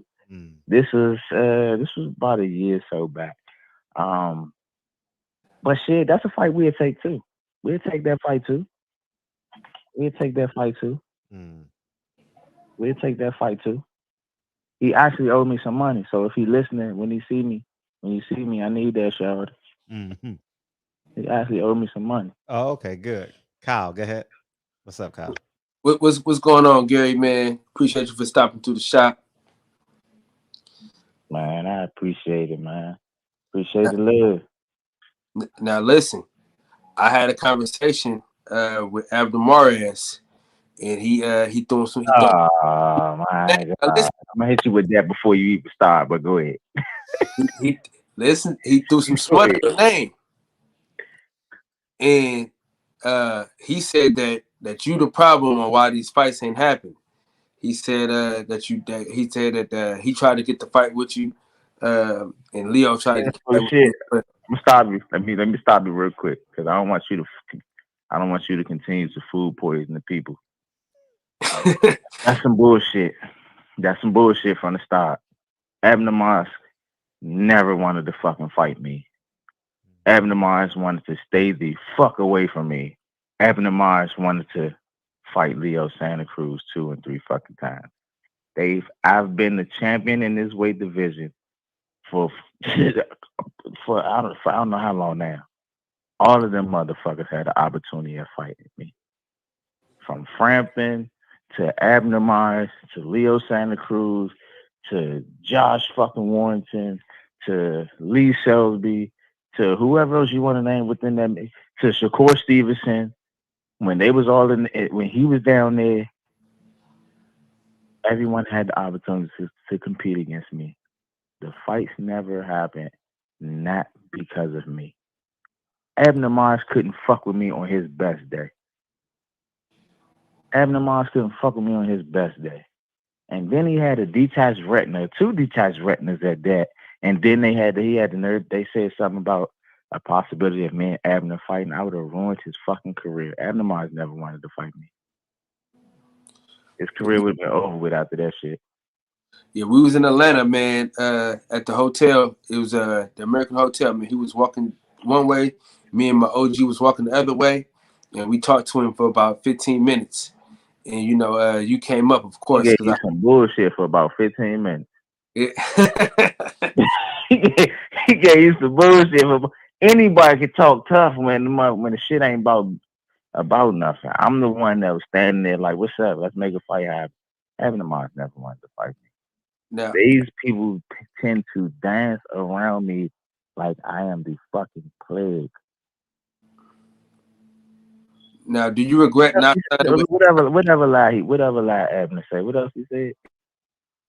So he said he tried to fight you. He said Leo tried to fight you, and he said you had a fight on the table with Josh Warrington, and then you didn't take it. The only thing that he said that was right was that it was a fight on the table with me and Josh Warrington. I'm one of the fans. I'm one of the people that would never bullshit the fans. I keep it honest. The only thing that was on the table was me and Josh Warrington. That was right before he fucking lost. Who did he lose to? He just lost. Yeah, he did just lose. I forget. They'll tell us in the chat. Okay. Yeah. And Eddie Hearns reached out to me through Instagram and offered me a figure that was beneath my standards, and I turned it down. And that was recent. That was right before his last fight. The offer that he made wasn't respectful. Wasn't respectful to me anyway. Do you regret not taking it? Just off of the opportunity? It would have been it could have been a unification match. Maybe a little. Just because I would have had the belt. Just because I would have had both of the belts, and it would gave me a little more leverage. But that was the only jump. And I think they only was willing to do that shit just off of the back end. They really didn't want to fight the guy that they wanted, that they had him fighting. And he offered me the shit last minute. I forgot how much time it was before even the fight. I think it was less time than it is now. It was less time. Like right now, if Tank and them were to say, okay, Gary, we can fight you, I'll have like a month to get ready for this fight. When they said it, it was less than a month. It was less than a month, and I would have still had to make weight, which is 126. At least Tank, he's at 135. I'll be moving up 2 weight divisions, so weight wouldn't really be an issue. So it'd be easier for me to make that within a short period of time. They try to hit me with that within a short period of time, shorter than the month's notice. So that was another issue, I believe, that came about on top of the figure not being what the fuck it's supposed to be anyway. Now, do you regret not signing with Eddie Hearn? Because I know you guys had something going on to where you was on DAZN. You and your family had that nice documentary. No, I don't regret signing with Eddie. I don't regret signing with Eddie. I'm still a free agent. If Eddie wanted to talk and do business, I could still talk and do business with Eddie. But I don't regret signing. it just stuff just wasn't adding up on my end. You know, in most cases, things got to make sense on both parties, and I didn't feel like things was making sense on my end. So that's how that went. For sure, for sure. What would you say is your favorite entrance thus far? My favorite what? Entrance to the ring. What was your favorite one so far? My favorite interest? Me personally, like my interest? Yeah, like when you coming out, I mean, you come out with some shit now. Come on now. He said you come out with some shit, man. I don't know, probably King Tug. Probably my King Tug jump. Before King Tug. My shit. The Coming to America joint. It was symbolic. You know what I'm saying? That was symbolic just off of the strength that he's not from our country. You know what I'm saying? You're a foreigner on my land. And the Mongolian people, they was known, Genghis Khan, he was known as a great warrior. People heard of Genghis Khan as being a warrior, a conqueror. He went and traveled everywhere and was conquering shit, taking shit over.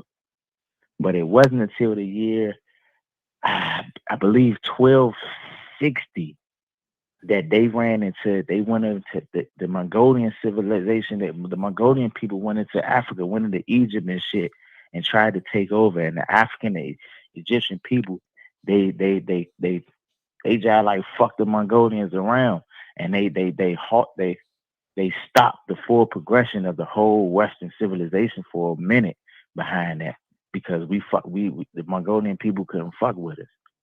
On that particular night, history was going to repeat itself when I fought King Tug. They thought they was going to bring their ass back over here on our land and do something. So that Coming to America, it just fit right. It fit so perfect. You know what I'm saying? Come on, man, you over here. Welcome this foreigner over here. Ass whooping's universal. Ass whooping's universal, baby. You don't care what language you speak, where you from, you know what an ass whooping is when you get one. For sure. Now I gotta say this. Everybody that you beat them bad, right? With the exception of Lomachenko, which I that was a knockdown. That was a fucking knockdown. But everybody you beat, they next couple of fights, man, they show the fuck up, right? Yeah, you learn something. So King Tug took Chris Crawford. He took him to some deep waters, right? Jojo Diaz beat Tevin Farmer. He beat Javier Fortuna. What can we do as fans for you to get your just due? Is it what is there to do? You know what I mean? I think that I think y'all have a voice. Understand your voice. Right. Understand the voice that you guys have. Understand the power that you have. Y'all are the consumer-based people. Y'all are the people that's making all this shit shake. Whether it's ESPN, whether it's Showtime, whether it's pay-per-view, whether it's whatever the fuck it is, the fans are the one that's controlling this shit. Y'all are the one that's putting the asses in the seats. Y'all are the ones that's paying to see the best fight the best. Y'all have a voice. Y'all need to speak up on that shit. Y'all people like to be on social media, these social media platforms or whatever platform that you guys want to get on these platforms and start blasting that shit. We don't want, stop supporting fights. Stop supporting certain fights that motherfuckers y'all don't really want to see. Half these guys are fighting people that you don't know who the hell he's fighting. You already know the outcome of the fight before the fight even starts. I know this guy's going to beat this guy. He takes all the entertainment out of it. You know, y'all are the ones that's getting bamboozled. I think the fans need to start blasting it on these platforms. And I also think that the media platforms need to start playing their part as well. Stop supporting some of these fights. When these fights do come out and it's bad matchups and shit, y'all need to go out there and start blasting that shit. Right. stop supporting that shit and start blasting it. This is the reason why the sport is getting weak. This is the reason why this is happening. Why the fuck this person not fighting this person? We don't want to see this guy. Why ain't nobody talking about this guy? What's up with the manager? That's the shit that the fans need to be doing. I agree with you 1,000. I apologize, Kyle. I agree with you 1,000%. I've been saying that for the past year, especially during quarantine when we had boxing on the ropes. You know what I mean? Because they were missing the gate. I said, man, don't support these fights that don't mean anything. Because if we support shit, they gonna keep us feeding us shit. Mm-hmm. You know what I mean? Right. Yeah. Hey, I gotta ask you before we move on. Haney versus JoJo Diaz. Who wins that fight? Man, listen, I would never go against any of my foes. I would never go against any of my men. So I would go with JoJo all day. I don't give a fuck who JoJo was fighting. I would always go with JoJo. Well, I thought you were going to say Devin Haney because we all black out here in these streets. You going with the Mexican, huh? Hey, I'm a little disappointed in you, Gary. Hey, look. I ain't even like that, man. The Mexicans, my cousins. I get all love to them. Them my motherfucking cousins. They're my cousins. I get all the. I ain't gonna hold you. I get in my feelings. You know, he said, I thought he was gonna go with him because he was black. He would go with the Mexican. Nah, yeah, I'm the black guy every time. You know what I lie to you. Huh? I said I'm going with the black guy every time because I can't lie to you. Even if I know the black dude can get his ass whooped, I'm going with it. I completely get you, and I understand. Internally, it's always like that with me. Internally, it's always like that with me, but I gotta be real with myself. This is how I look at it. I'm grateful, and I would be glad at the fact that Devin is putting himself in a position to financially make some money to support himself and support his family. That's ultimately what I would want for my people. You know what I'm saying? To put themselves in a position to be able to and actually be able to maintain. But when it comes to this motherfucking sport, and it's somebody that I competed against, I don't want anybody that if I beat you, I need you to learn from this ass whooping that I gave you and take that and go ahead and whip him. Yeah, I learn that and go ahead and whip him. He learned enough, man. He learned enough with Tevin Farmer. You know what I'm saying? He already got a black dude out the way already, so he got the halt. You funny as shit. He said he already got one. Hey, you funny as shit. Yeah. I will look. Put it like this. This how I'm looking at it. I'm gonna give it to you real, man. Take the color completely out of the equation. It's too hard. It's hard. If you was to play somebody in fucking, do you know how to play basketball? I mean, I'm a hooper, man, by trade. All right, so you're a hooper, right? So you playing 1-on-1 and you playing 30 different motherfuckers, right? You beating all these motherfuckers. And it's somebody that you want to play. You want to play him. You know you can beat him, but this motherfucker ain't trying to play me. But he about to play somebody that you beat before. Who you want to win?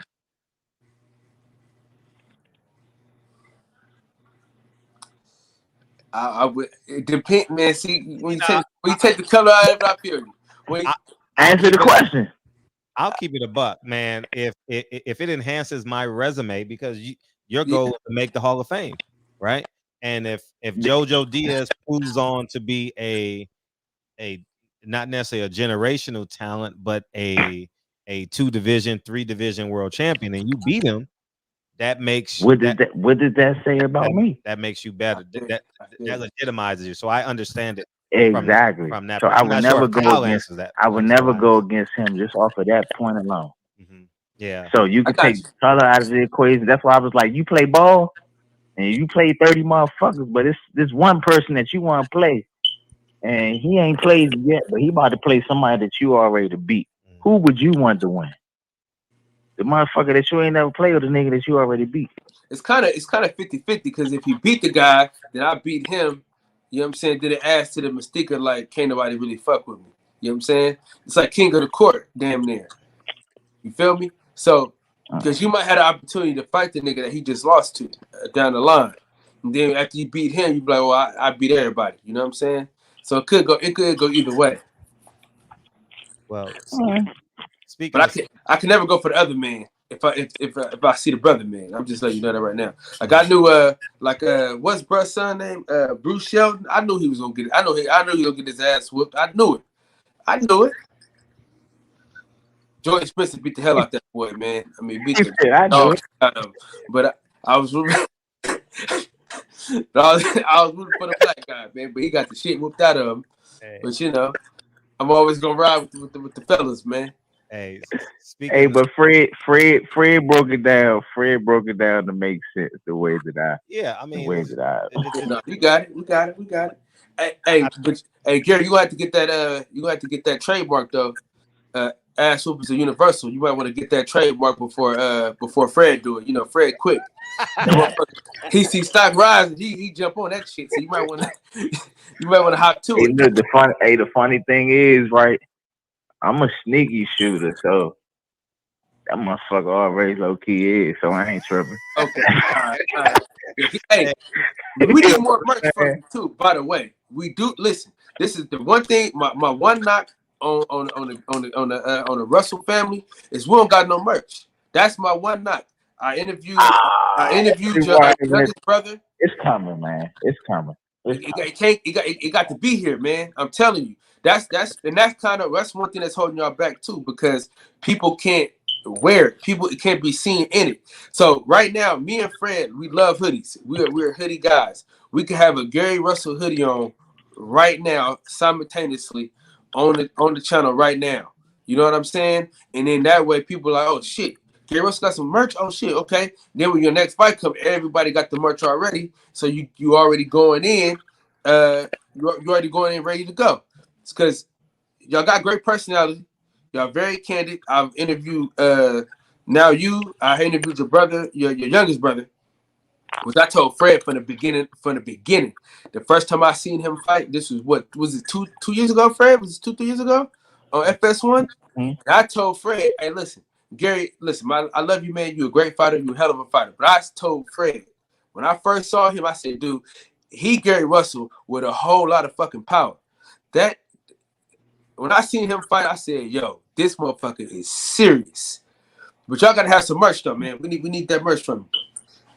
I got you. It's coming. It's coming. Well, speaking of brothers, one of your brothers just popped in the building. Go ahead, Batman. What's up, I heard that motherfucker forever. He right here. What's up, so? What's up, man? Ain't nothing. Cool. Yeah. Man, what you think, man? These niggas ain't gonna stop acting like some business so they go jump out there and let this work happen, man. Man, I want to ask you this. I got a couple questions for you, man. What's up? Oh, Chris Cole been talking about, man, you too small for him. He's gonna beat the shit out you if you ever come up to 130. He's gonna spank you. He didn't say that, did he? Yeah, most definitely. He on Boxing Talk. Say he gonna spank you. That motherfucker he say any fucking thing, man. Oh yeah, you hear that? You hear the other fans say he say anything. I'm glad he said that because I'm still in his pocket. Shorty owed me some money anyway. So when I see him, I need that, y'all. Since you talking about you gonna do this, that, and third, I ain't really with the he say, she say. Nah, it ain't no he say, she say. It's on wax. It ain't no he say, she say. It's on wax. He say he ain't gonna call you out because you too small. That's like bullying. But you know, when it do happen, he gonna beat the shit out of you. Yeah. Well, you know, everybody's entitled to their opinion, man. Hopefully it manifests. Hopefully this shit manifests, because now his little ass is on the chopping block. He wasn't nobody that was actually really on the radar, but he can get his ass up on it. Yeah, he about to fight for his belt, so he gotta be on your radar. You know you done fucked up, right? You know you done fucked No, up, you right? fucked up. You funny as shit. Man, Yeah, listen, and to man. be honest with you, he did all right. He did all right with Tug. Nah, He did hell all no. right with Tug. Don't try that. Nah, hell no. No, none of that fake humble shit. Listen, if we talk about who did that nigga dirtier, listen, he struggled. Tug hit him with some shit, and we was lightweight scared. You know what I'm saying? Who was scared? I want that nigga knocked out. Who was scared? Man, Hey, yes, that nigga's funny. I He ain't even said, go. nah, he struggled. He I wanted. Yeah, man. I Yeah, wanted him count 12. That's what I wanted to see. Yeah, he didn't do what he claimed he always do. Like he was talking that shit with Shakur, like he gonna get. That's what I was about to say. I was about to say, well, you can look at common opponents, and the most recent will be Tug. My shit was much more easier, much more cleaner, and etc. He definitely did struggle, but I still thought he did all right in that fight. He got touched with some shit in that fight, like you said. I thought he was about to get set on his motherfucking pockets, but you know, man, you're supposed to talk your shit, man. But I say give Tug an 8-week training camp. Tug probably would have fucked him up. Yeah, and I was about He do a short notice. Didn't Tug take that on short notice? Some shit like that. Yeah, he was supposed to fight Gamboa. Yeah, he took it on short notice. The Tug was still just like in his ass for real. So, I mean, niggas can talk. They can talk. Let them talk. I ain't tripping off the talk. That's the fight I want to see though. Well, I got another question for you. That's a fight that can make happen. You know what I'm saying? As of now, I'm trying to see what's gonna manifest with this tank and everything else shit. If that don't happen, then we on to the next. Then Hey, G, I'm gonna keep it real with you, man. Listen, I know I don't want to put the bad energy out there in the world, but we talking about Leonard Ellerby right now, man. You know what I'm saying? We talking about the biggest flake of all flakes. The man that's gonna tell you he look out for the black man and mess around and not even interview you. Then 5 seconds later, interview with the white man. So you know what I mean? I'm gonna just be honest with you, man. Yeah. They're not gonna sacrifice Tank. Listen, I'm gonna be real with you, bro. I got Tank. If y'all fight, I got Tank. I ain't gonna lie. The motherfucker hit hard is a motherfucker. You know what I'm saying? So I'm gonna be real. But I don't think they're gonna risk the biscuit like that. I just don't see it. I don't see them. Man, you can, but listen, you can hit hard, but if you got an opponent in there that you can fucking hit, you gonna look that fucking good. What happens if you can't hit a motherfucker with that shit? Name a slick motherfucker that he could fight that's gonna stand there and get hit with that shit. In the words of the great philosopher, Deontay the Bronze Bomber Wilder, he only got to be perfect for 2 seconds. That's all I'm saying. That's all I'm saying, fellas. That's all I'm saying. The motherfucker hit hard as a motherfucker. Now, hey, listen, I can't come on here in front of the world and lie to my folks. You know what I'm saying? I can't say one thing to them and then come on here and say something else different to you. You know what I'm saying? Tank do hit hard. Tank do hit hard. I can't listen. I can't give y'all that, right? It's in boxing. You do need that. You know what I'm saying? But you need more than just that. You need more than just being able to hit hard. Now, basically, what you're looking at, you're just looking at the odds. What's the odds of this motherfucker closing his eyes and just winging the punch and getting lucky? If that's what you're looking at, if that's what you banking this shit on, then you might want to check the odds out, because I'm one of them type of people. You don't really see me. How often do you really see me get hit in fights? They don't even. My defense so motherfucking nice. They don't even talk about my defense. They don't even talk about me not getting hit. They just don't see me getting hit with shit. They got to give motherfuckers credit for throwing body shots. Who the fuck gets credit for throwing body shots unless you dropping the motherfucker with a body shot, or you stopping the person with it? Canelo out. Yeah, or some shit like that. You know what I'm saying? Unless you really dropping the motherfucker with it. Like, come on, bro. No, I'm just saying that's who they give when he in a tough fight. They give him recognition for They gotta look. Barbershop They when he gotta look came. for something to give them recognition of. Yeah, but Now, even in the JoJo Diaz fight with you, everybody keep on saying that was a fucking tough fight. JoJo, that was not a tough fight. nah, that shit was. We made that shit easy. Nah, that shit Made was. that shit easy. But what I'm saying to old boy is like boxing. You know what I'm saying? Motherfuckers get hit. You want to eliminate the room for error as much as possible. You know what I'm saying? I believe that we do that very well. We do that a lot better than a lot of other people in the sport of boxing. Now, another thing that you have to take into consideration is he's not the only motherfucker in there throwing with punches and with fucking arms. You got to take into consideration that he's gonna be in there with a motherfucker that's sending this shit back at his ass. It ain't like I'm a motherfucking Joe Blow. I'm sitting here. I ain't punching. I'm just blocking. Nah, I'm one of them motherfuckers that's gonna throw 2 or 3, and when you attempt to throw yours, I'm gonna catch one. I'm gonna catch yours, and I'm gonna fire this shit back simultaneously. He getting in there with motherfuckers that ain't even attempting to punch back. They might throw some punches, but they gonna ball up when they start getting hit. I'm finding this shit in the mix of some shit. It's different. It's different. It's different when you in there with a motherfucker that's really fighting versus a motherfucker that shit hit different. Oh yeah, like I want to see it. Hey, listen, I want to see it. I want to see it. Listen. You on a barbershop. You in a barbershop. You done supported us for years now. So I'm gonna be rooting for you. I'm just being honest. If I ain't being honest, then I admire your honesty. I admire your honesty.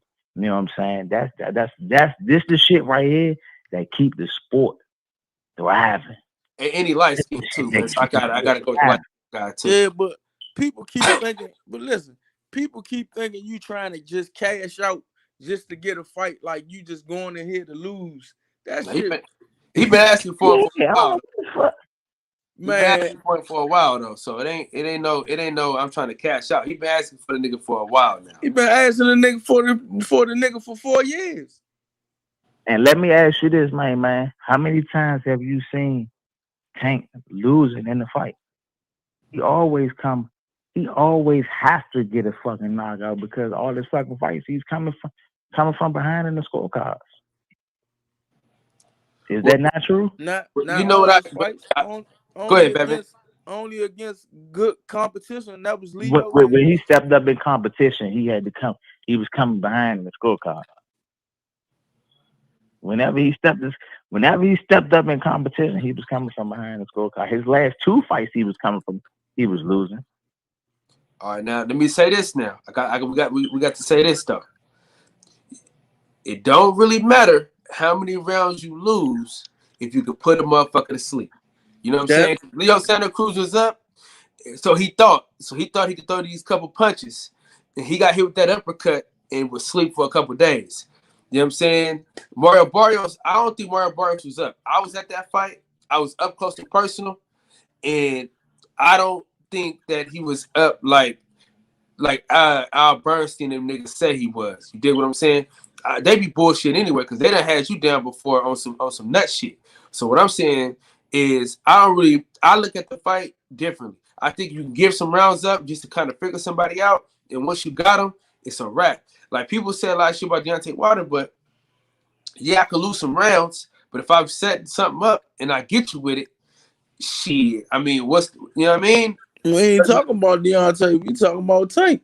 It's the same difference. They both knockout artists. They both set some shit up. They both take lose rounds. Deontay is not getting put in there with people that you are selecting because you think he can win. It's a difference. Yeah, that's a big factor. Big fucking factor. Y'all might have a point, but I'm saying the niggas that get in there with them, they don't come out. They don't come out upright on their feet. That's the damn man. Let me start making tailor-made fights for Antoine Russell and talking about he's the greatest. Come on, man. Put him in there with somebody that you can say, man, at the end of the day, if he do get a knockout, damn, he knocked a hell of a motherfucker out. Damn, he had to work for that knockout. Or when he is in there with somebody and they go 12 rounds, he was in the 12-round fight. What person that you pick that when they pick fights for him that say, oh, he gonna be in this fight. This a 50-50 or 60-40 fight. Never. They never put him in there with anybody that was, you know what I'm saying, that had that motherfucking shit. They never put him in there with a fighter that could give him any sorts of resistance. They pick and choose who they want these guys to fight. And they pick Mario Barrios off the fact that the 9-0 fighter beat him for real. It was a fighter that was 7-0 who fought Mario Barrios 2 fights before that beat him. Knocked him down. Oh yeah, I was at that fight, the Errol Spence fight versus Sean Porter. Yeah, that was a hell of a fight. That's why Mario Barrios got the fight with Tank Davis, because he looked beatable. Come on, man. It's just, I mean, Tank is a hell of a talent, man. He's a hell of a talent. Now let's see him against talent. Let's see him against the girl vessels. Put him up there against another hell of a talent, and let's see how this shit play out. The Devin Haneys, who else? They trying to steal JoJo Diaz from Devin Haney right now. I think that's some bullshit. That is some bullshit though, because I think it's too many fights at 130 for them to try to snatch up fucking JoJo Diaz. You know what I'm saying? No, you should go get the champion. Devin Haney's the champion, so that tells you right. If they picking and choosing who the fuck they want to fight. Right.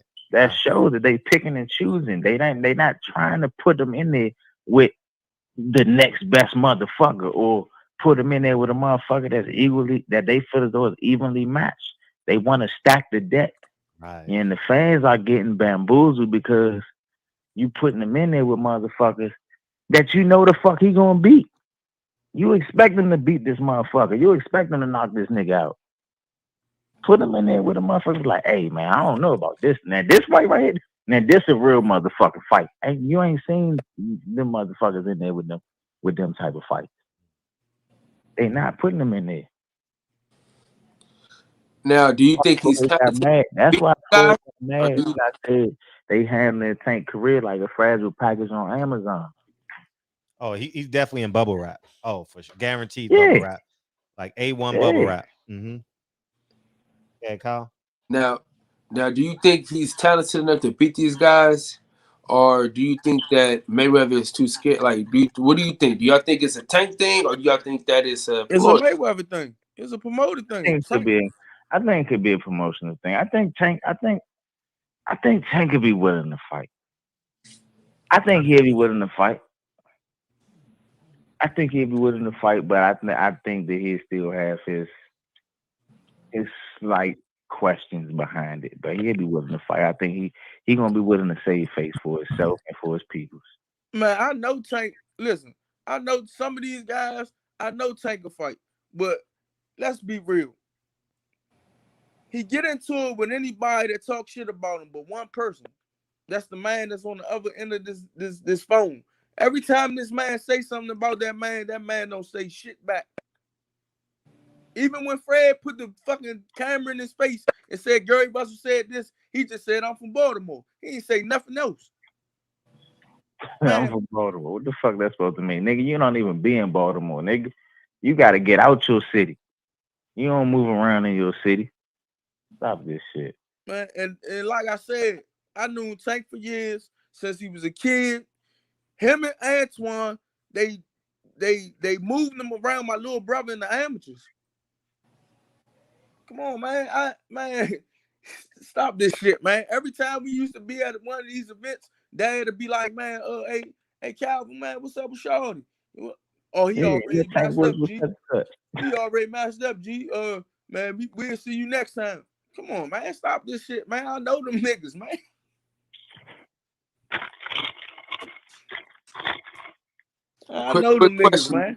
Quick question, G. Do you think that Caleb Plant can beat Canelo PED Alvarez?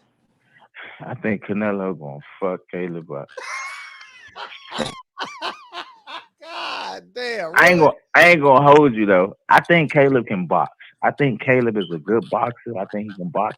I think if Caleb is in motherfucking 15-round fight shape. Dude, I just 15. said that.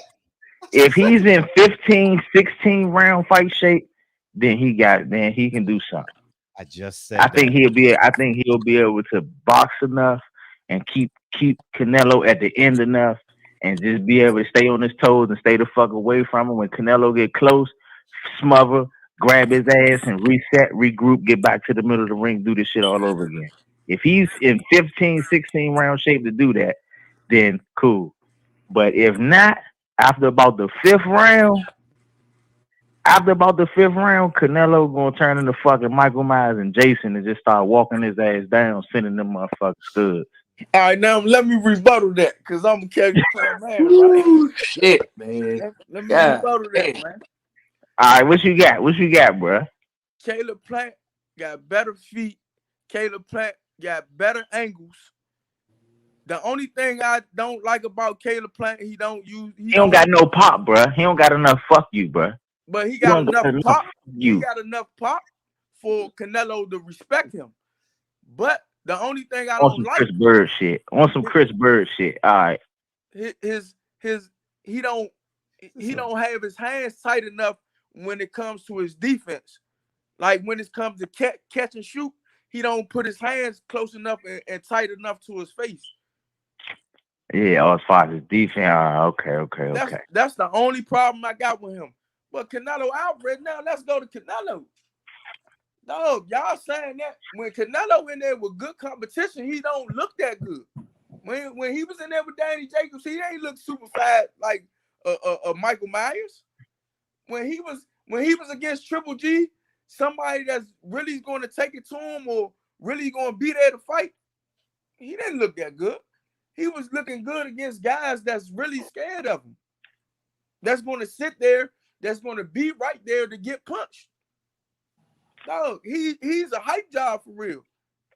Shit. Well, you think so?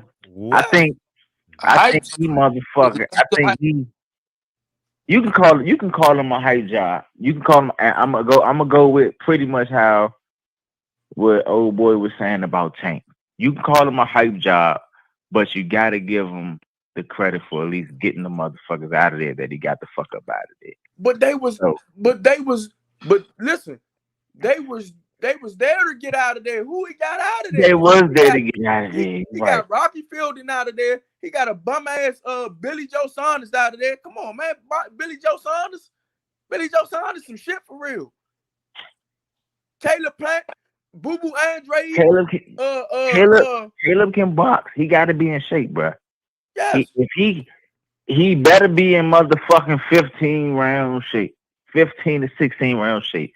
If not, I still see Canelo being stronger and hitting hard enough to being able to walk him down and punch holes through whatever the fuck his defense is. But tell me a person, Algie Yundum, a person he was supposed to knock out, Rocky Fielding, a person he was supposed to knock out, he couldn't even stop Caleb Smith. And he was looking like Michael Myers. Come on, man. The guys that are really strong in that weight class, he couldn't stop. No, let's be real. Now he in there with a motherfucker that's not scared of him. Y'all not giving Caleb that much. He's not scared of him. I ain't say Caleb was scared of him.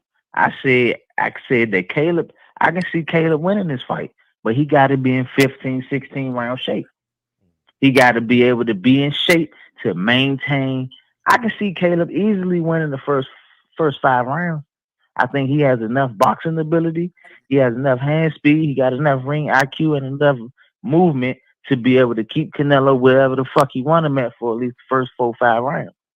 I'm curious to see how it's going to go after that. He got to be able to maintain that shit. The question is he going to maintain that shit? I don't think he got enough thump to be able to. If Canelo feel like he's down and he's behind, fuck, I'm behind. I got to go get this motherfucker. I'm about to lock these bitches up and I'm about to just start sending this shit. Now tell me a fighter. Huh? Now tell me a fighter of caliber that he did that to. Now the Laura, the Danny Jacobs, the fucking Triple G, who else? Even Floyd, his biggest fight he lost to a man that can't even punch. Who? His biggest fight was Floyd Mayweather. Floyd Mayweather cannot punch, but he couldn't tighten his hands up. Though. He couldn't tighten his hands up and walk Floyd down. He was in shape though. Floyd was in shape. Floyd had to be in shape to maintain it. No, Floyd ain't move that much. Floyd was right there in front of him. Floyd was just touching his ass, and he was scared.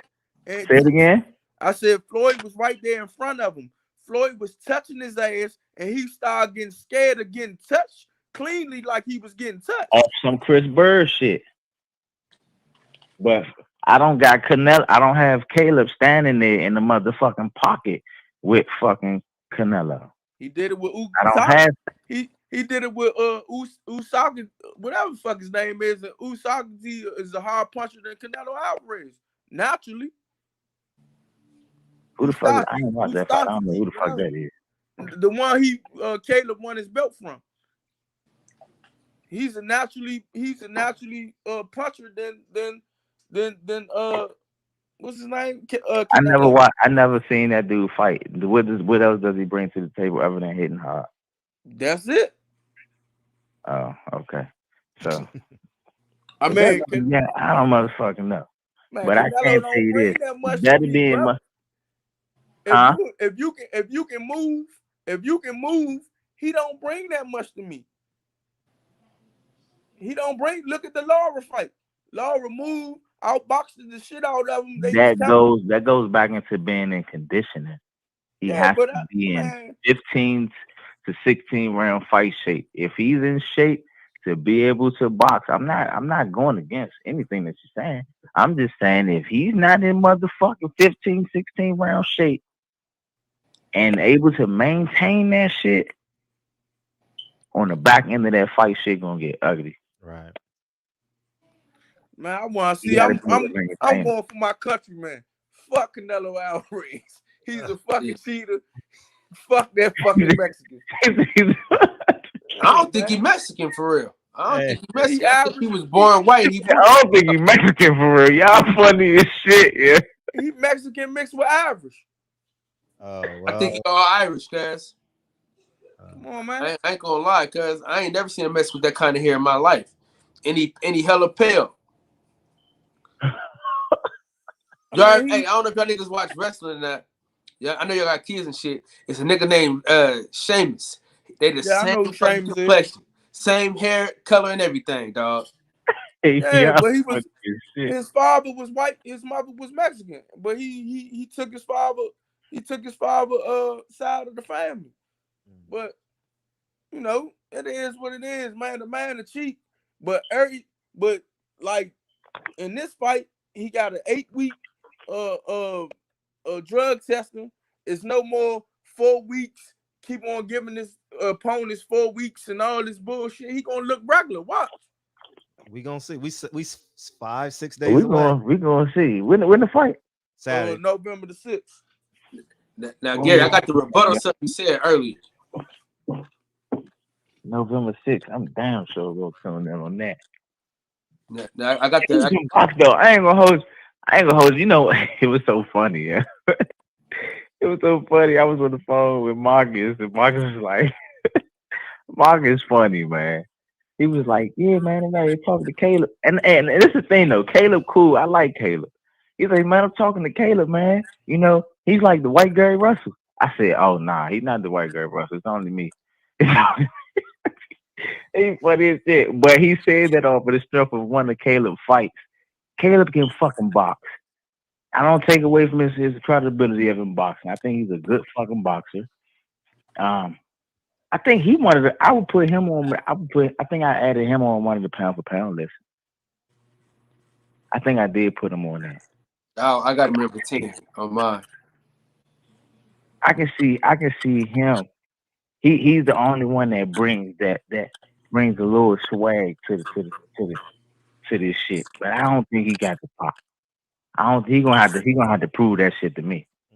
he gonna have to prove it to me. Like he gonna have to be in 15 round shape, and I want to see what happens after about the 5th, 6th round. Now I got the rebuttal something you said earlier, man. Sean Porter, I know that's your man. I know y'all was roommates and shit like that, but he going to bed, man. He getting stopped. Bud is gonna stop that. Who you got between Sean and Crawford? I don't know if you can see my hoodie. It says Steven So-Called Nelson. You know, we're trained to go, so you already know I'm Team Bud on this one for sure. This is easy. This is easy pickings. Man, you talk, hey, brother, you talking to the wrong guy, man. He don't like Sean Porter nothing. He don't like the way Sean dressed. He don't like the way Sean eat breakfast in the morning. Hey, he don't like nothing. tell him, Batman. Tell him, Batman. Tell him. Listen. Matter of fact, he had. Did you see his outfit he had on yesterday? Nah. Hey, you funny as shit, yo. Man, the worst fucking outfit, man. I mean, bro. You. He can't be a millionaire because Daddy got half his money. But what I'm saying is, oh my God, you funny as shit. No, you got to change it. You got to get dressed up, man. That outfit was terrible. He got to wear sleeves, bro. Like, bro, you got on a button-up vest with no shirt on, man. Do us a favor, man. Dude, this dude is terrible, bro. And his hat selection is absolutely awful. And his daddy had a bad outfit on too yesterday. It looked like a goddamn suede couch. Hey, y'all niggas funny as shit. You funny, Carl. You funny. I'm just saying, man. Listen, the nigga going to sleep. For all the bad outfits he's ever worn, it's all gonna come crashing down November 20th. I'm telling you right now. Listen, man. He is the Buffalo Bills. He's the Orlando Magic. You know what I mean? The man, he is a bridesmaid. The New York Knicks. Yep, the New York Knicks. No, they won championship. Bridesmaid. He's a bridesmaid. He ain't never the bride. You know what I'm saying? He never shows up when it's time to show up. He'll give you a good fight, but he'll never win. You know what I'm saying? He's a close but no cigar ass nigga. You know what I'm saying? The nigga is literally a fucking hand grenade. You know what I'm saying? He's an almost ass nigga. He's a what? That nigga's a hand grenade, bro. He's an almost ass nigga. He is a nice game of horseshoe. Hey, you funny as shit. Man, this motherfucker, man, this nigga hate Sean Porter, man. But the only person I hate more than Sean Porter is Keith Thurman.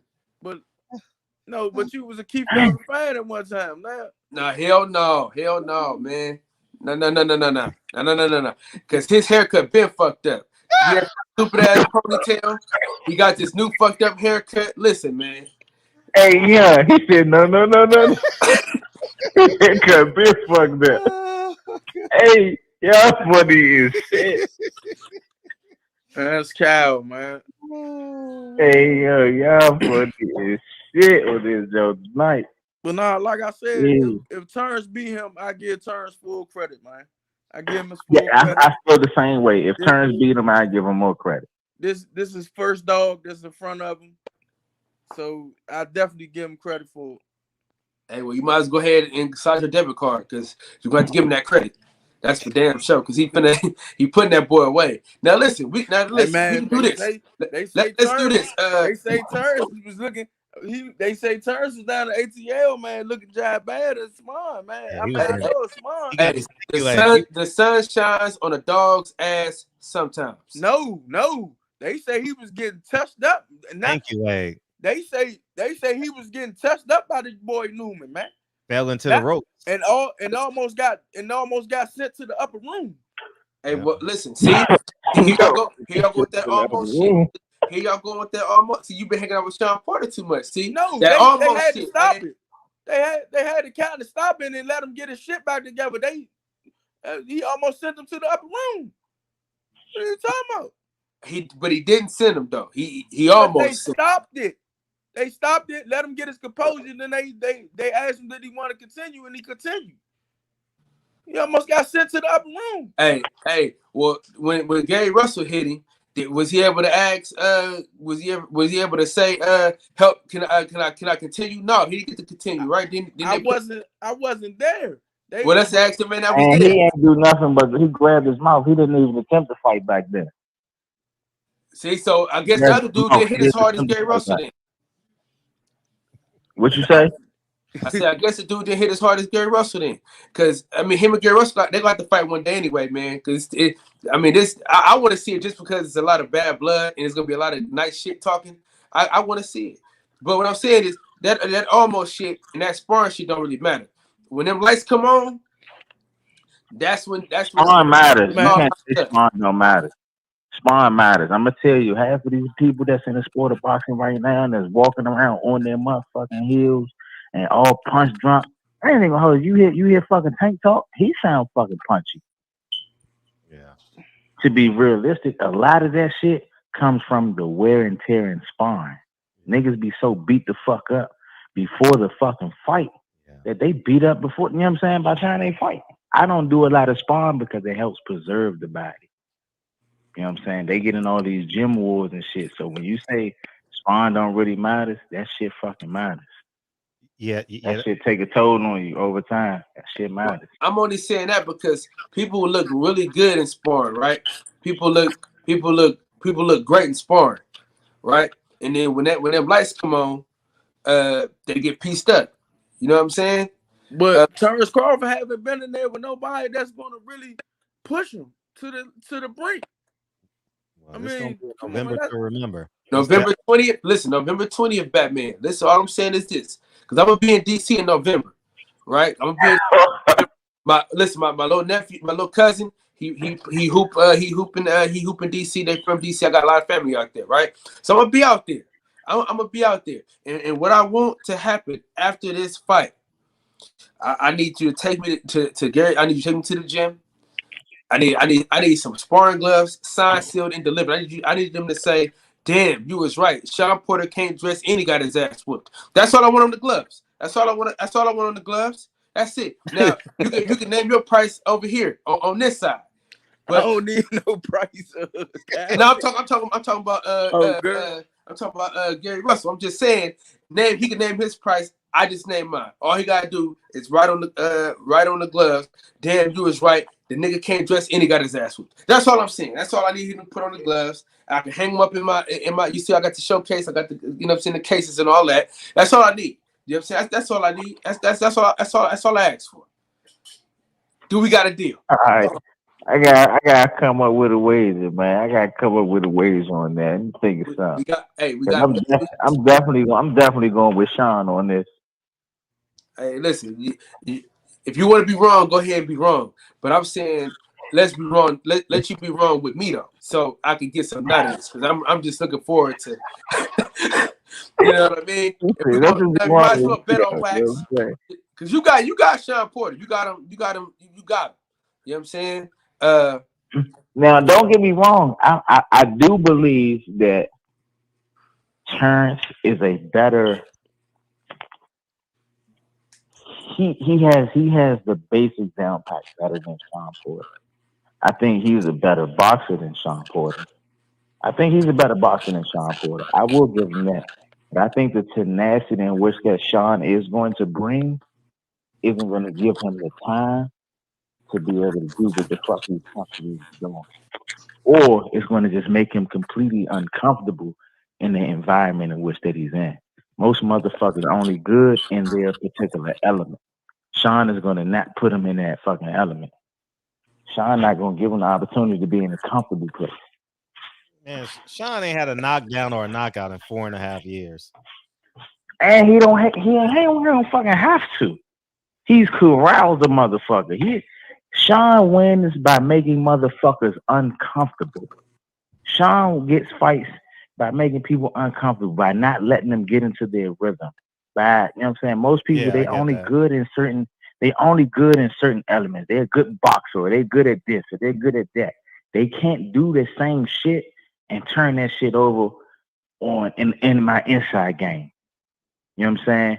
Just because a motherfucker good on the outside don't mean a nigga good on the inside. Let me see you do all of this shit good. Then we got something different. Sean forces people to be outside of their fucking comfort zone. And motherfuckers don't know how to control that that motherfuckers don't understand that controlled chaos. Yeah. How to be able to actually weather the storm. How to embrace that shit when the motherfucker come in. I ain't got to do all that running. I'm gonna sit right here. I'm gonna lean up with you. You can come wing. I'm gonna go ahead turn, and while you turn, I'm gonna start sticking this shit underneath. I'm gonna start poking holes. Right. But I'm just as comfortable in that element. Right. Terrence is not gonna be comfortable in that element. When Sean start bringing motherfucking pressure, Terrence is gonna be trying to get the fuck out of the way, trying to keep distance, trying to keep Sean away from him, he's trying to fight off a fucking cat or something. He was trying to keep him the fuck all away from him. What happens when he gets there? Is he going to be comfortable enough to be able to still bring that shit? Or is he just hoping to try to catch him while he coming in? Right. You know what I'm saying? That's the shit that's going to matter. He could probably catch Sean while he coming in with something. It could happen. You know what I'm saying? It's boxing. Yeah. Anything possible, but yeah. I'm all in. I'm looking forward to this shit. I don't got turns doing it. All right. We got two more questions from people. Is that cool? Two more in Beeman. Yeah, we good. Hey, look, I'm in the house cleaning up, man. We good. Okay, good. Jean Lejeune says BoxRec is inactive. It has you inactive. How do you fix that discrepancy? I don't pay none of that shit. No mind, for real.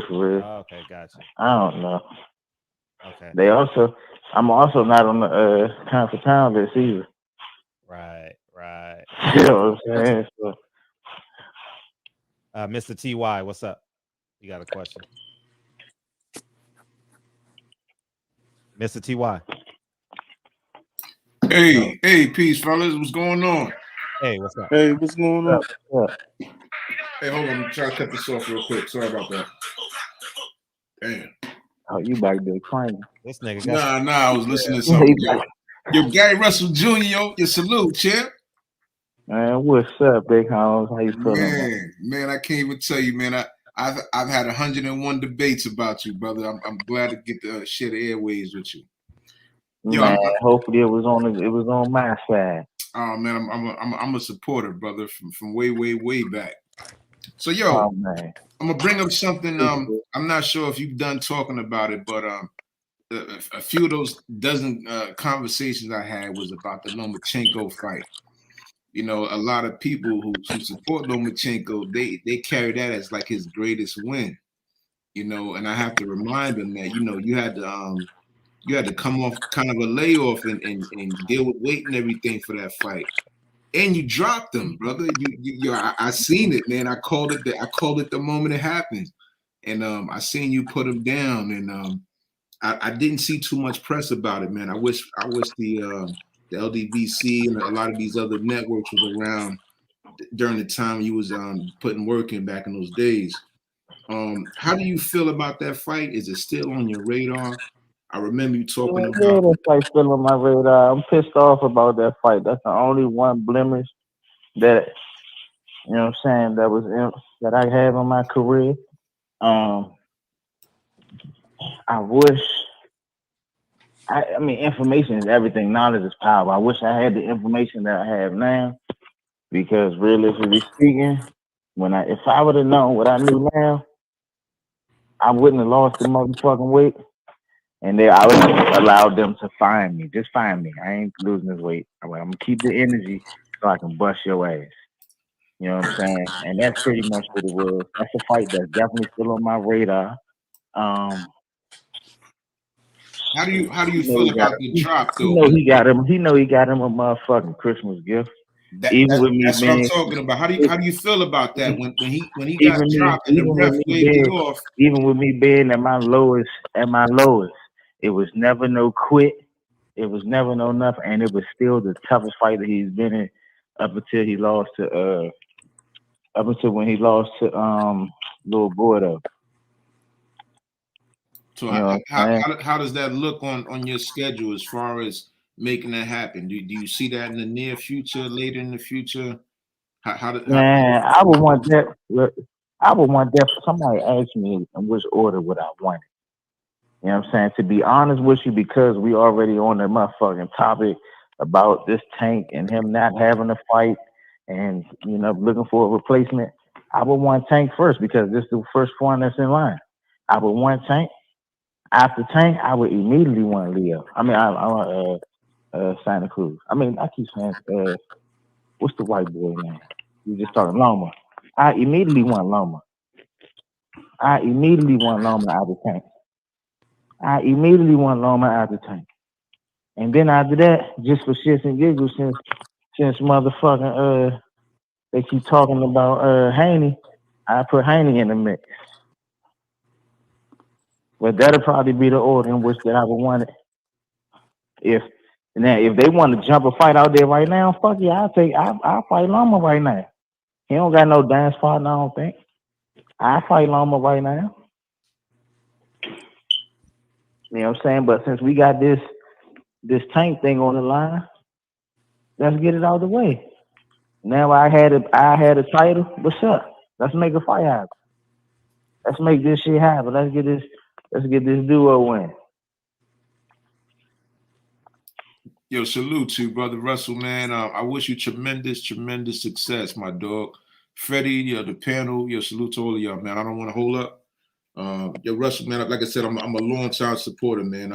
I believe in your work, and salute to you and the whole tribe, man. Yo, matter of fact, I would love to do an interview with you and your brothers, man. I seen a dope interview with you and your dad and your brothers. Y'all was kind of sitting on the couch. I have a fatherhood initiative. And I shared that video on my fatherhood program just so other dads can kind of see how y'all work. But man, salute to y'all, man. I'm gonna jump off. Thanks, Fred. I appreciate the love, man. Yes, sir. Yes, sir. All love, TY. Mr. P coming in, and then Batman and Gary and Kyle. Y'all can just wrap it up and powwow it out. Thank you, Gary, for hanging out with us too, for sure, man. Man, you know I got you. Yeah. But why do people act like it wasn't a split decision though? Man, you know, man. They needed something. I don't know, man. They want to control the narrative. And to be honest with you, nobody knew who the fuck Lomachenko was until he fought Mr. Gervonta Davis. I was his coming out party. They made him something because he got a win over Mr. Gervonta Jr. Let's be clear about this shit. Because he just lost to Salido before that. Hey, Mr. P. Oh, okay. Yeah, greetings to the panel. Hey, Mr. P. My man, Gary. What's up, Batman? Everybody. Yeah, Gary. So you know who you talking to, man. This Mr. P, man.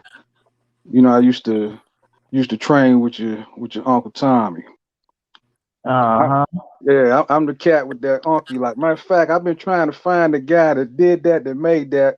If I get a hold of him, man, I'm gonna get one for you and your wife made. Man, I appreciate that. Yeah, I'm gonna get y'all that. I just gotta track this dude down, especially with this COVID, man. Cat, he live up there in the Kennedy, up there, uptown. So I gotta find him. Cat named Rob. But since they talking about this, right.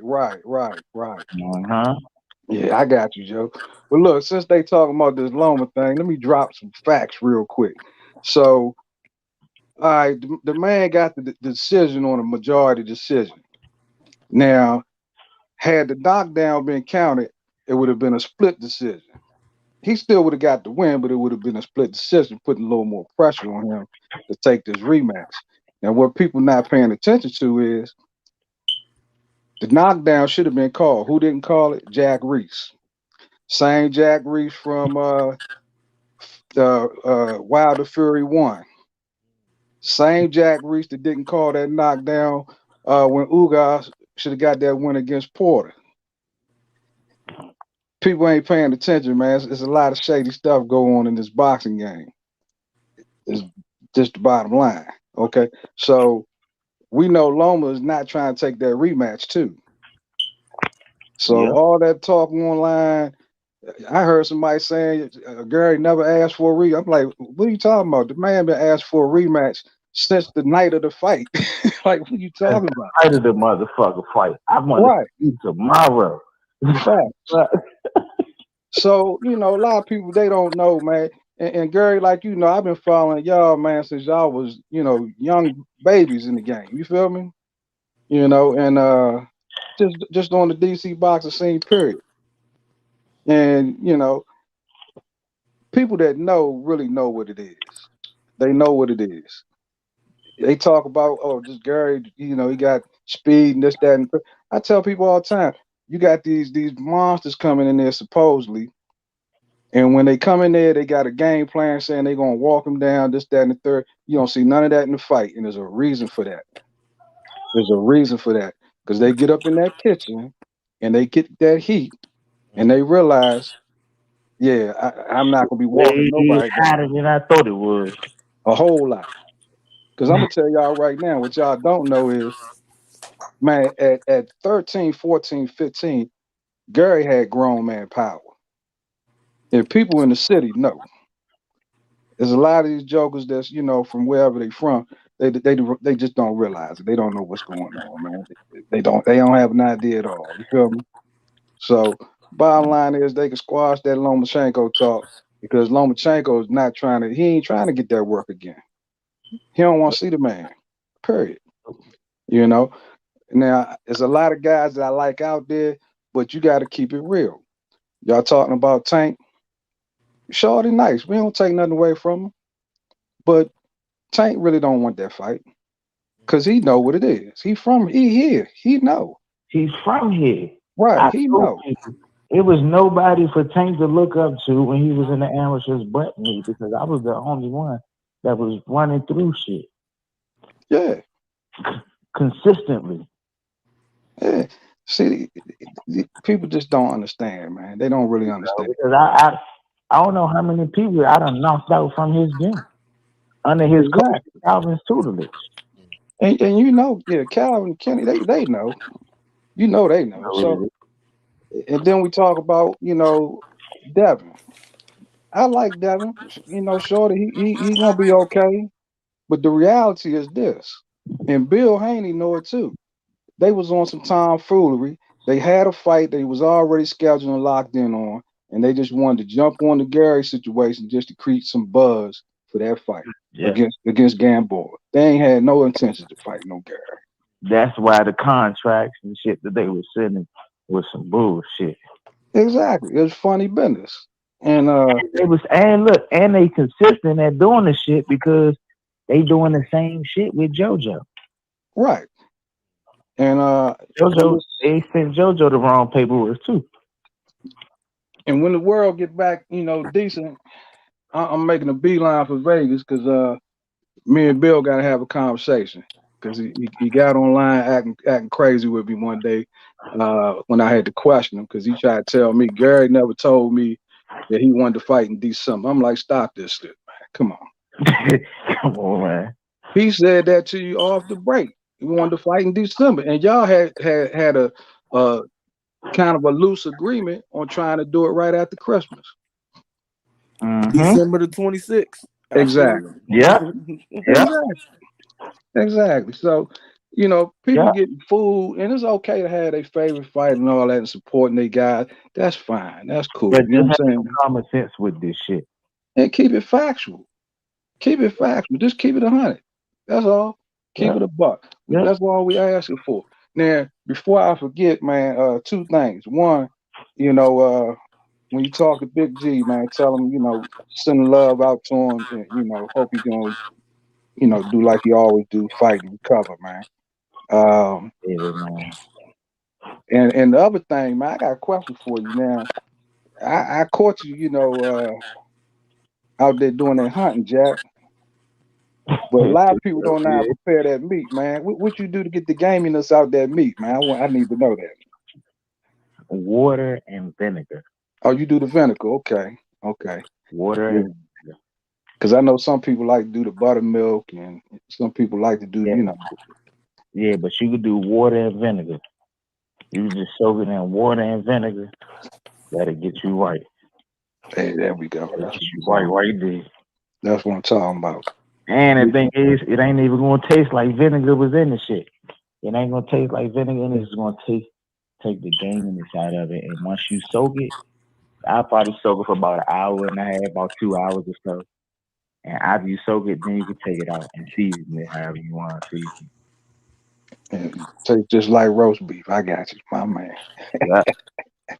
Hey, but You can look, do I'm like gonna roast beef. I got a junk that you can cut this shit up. You can cut it up and make it like ground beef. I can make spaghetti out of this shit. I can make, you know what I'm saying, hamburgers out of it if I want to. You know what I'm saying? right. You can grill it, all that shit. And shit. Oh, another thing too, real quick before I forget, man. I'm gonna get contact with Tommy too, cause I ain't talked to him in a minute. But outside the gym, let me know if my signs get taken down, man. That's when we buy houses signs. That's my jokes, man. Oh yeah, I got you. I got you. Yeah, you know the blue and white jokes is mine, man. Yeah, Yeah, I'm trying to catch the post office traffic over there. You know what I'm saying? yeah, I got you, Slim, man. Look, all this shit helps, man. I got you. I'm always there. My man. My man. Hey, Fred, man, I appreciate you logging me through, man. I just wanted to Glad tap it worked in, out. man. Glad it worked out. Yeah, right. Yeah, I had to figure it out, man. You know, I'm not technically savvy like that, Joe. Yeah. Well, you got to help Gary out because neither is he. Yep, I don't be on this shit like that either. Nah, man. You know, I Like, ain't got I time feel for even my little brothers or something, they got hit me to Right. Well, I'm sure Antoine, you know, he's a brainiac, so I know he. Antoine and Isaiah. They on it. They know how to Hey, do you it. know what? Let me ask you this, man. Why Allen won't fight, man? Well, Come on, man, Allen, man, I think he just lost his drive, man. I think he Allen was just a lost his monster. drive. See, they don't know. Allen was a monster, man. Yeah, Allen was a dog too, man. And the thing is, he can do it. Allen can do it, man. He can do it. But this ain't a sport that if you ain't all in it, if you Right. not all in this shit, this ain't a sport that you want to participate in. People really get hurt. People really get fucked up. This is not wrestling. This is some real shit. It's not staged. Motherfuckers really do get hurt. And like that was saying, motherfuckers go to the upper room playing around in this shit. You can't play with this shit. So once you feel like you get to the point that mentally, you know what I'm saying, you just not in it no more, and it's time for you to go ahead and hang it up because at that point you gonna fuck around and get hurt when you want to call somebody that's doing it for their livelihood, they doing it for their babies, you know what I'm saying? They got added incentives behind it. You know, you gotta be all the way consumed with this shit. And, you know, at a certain point he just stopped being consumed with it. You know, he wanted to continue to be a part of it and help out, hold the mitts and, you know, still be in the gym. But as far as him competing, you know, he just didn't want to compete anymore. I feel you. I mean, that's good. If he ain't really, like you say, if he ain't all in, then yeah, he doing the right Yeah, thing, man. But he definitely had yeah, everything he damn to sure do. had it. I know, man. God damn, I know. You Had got it all. some type of way when you brought that shit up. Man, Man, Allen would have been putting Earl and them on notice right now. Yeah, Allen would have had Earl and everybody else on notice. for real. That's real. Earl, Terrence, all And you that. know They something else, would man? I'm gonna tell have you been on something notice. else. And Fred, you need to co-sign this right here too, man. Yes. Big G, What's that? he need to be in the Hall of Fame. Oh shit, no question. Period. Well, he should be because his amateur career. He should be in anyway just for his amateur. Man, let me tell you He something. don't even get talked about. He Don't listen get to talked me. about. Need to be in the Hall of Fame. I've been talking that shit to a lot of motherfuckers, letting them know. Look, he need to be in the Hall. If he ain't getting in the Hall of Fame, man, that's what I call a miscarriage of justice. He got to be in the Hall of Fame. It's nowhere around it. There's nowhere. And I've been checking y'all out since your older brothers. You know what I'm saying? Mm-hmm. So yeah, his work is spectacular. Yeah, Especially if you're talking on the amateur level. It ain't even matchable. Yeah, 3 pros, 2 Olympians. Yeah. Yeah. Sure. You know what I'm saying? To create You got 4 and pros. most of these guys, most of these coaches, Four, yeah, you got most of these four. coaches, they got fighters that already been touched by someone else. They already had a product that was already pre-done. Our shit was And Batman, you're right, 4, because you talking about fast hands too. So yeah, 4 pros. You gotta be up in there, man. For He real. got five. He got Two five. Olympians and one of the longest reigning champions in the sport of boxing. Just to become an Olympian alone, the percentage is like He got. Hold on. 1%, some wild shit like that. Hold on, LG. Hey, he got 5 Golden Glove champions. He got 2 Olympians. He got 1 champion. He about to have 3 champions. And they don't even talk about him at all on none of these channels. On no channel, they never talk about my father being one of the greatest coaches in boxing. Hands down. Got to be. So I just wanted to make sure that's out there on the airwaves, man, because it's just a lot of people just don't know. You know what I'm saying? Because a lot of people are spectators of boxing, and I consider myself not a fan. I consider myself an enthusiast. Okay, and I understand that everybody's not going to be following guys from the amateurs all the way on through. I get that. You know what I'm saying? So a lot of them just don't really understand what's going on, and a lot of them are not really in the gyms and not really interacting with people to know what's what. But like you said earlier, at least make it make sense. You know what I'm saying? Yeah. Make it make sense. You just use your basic common sense on a lot of this stuff, because it's not hard to see. I tell people all the time, like I think I said something to you earlier, Fred, when you said you was gonna have this show. I said, Gary got a handful of political strikes, what I like to call them. 1, black, 2, good. And of course, Floyd got a little issue with him. Yeah, shit. I think Floyd and Al. And Al maybe as well. Yeah, I wouldn't exclude it. The bottom line is this though. He said it, you said it, and now I'm gonna say it. The fans got to show with their dollars. Right. They got to show with their dollars. Right. Like when they said something about this Tank and Rolly joint, you know what I said, Fred? That's a joke. It is. That's a joke, man. Both said it. It's a slap in the face to boxing. It is, and and anybody in their right mind, I'm not buying that. And I like Tank, I like Shorty, but I'm not buying that. Come on, stop this. Now, if you want to have that fight, that's fine. Just put it on TV. People will watch it. We watch Rolly get beat up, but that's a joke. But don't try to just rob us, man. Right. Yeah. I mean, they low key kind of did with Floyd and the YouTuber. Yeah, right. Well, that's what he said. It was a legal robbery. Yeah, he said, man, I did illegal robbery. Legal robbery. Yeah, that's what he said. Yeah. And that's what they're trying to do. And for that right there, that's a spectacle, and you're gonna get a lot of people that's not really into boxing that's gonna watch it because they internet people. Mm-hmm. So I get that, you know what I'm saying? But the Tank and Rolly, that's not an internet thing. That's like actual boxing. But you got to look at it. Casual fans outweigh real fans.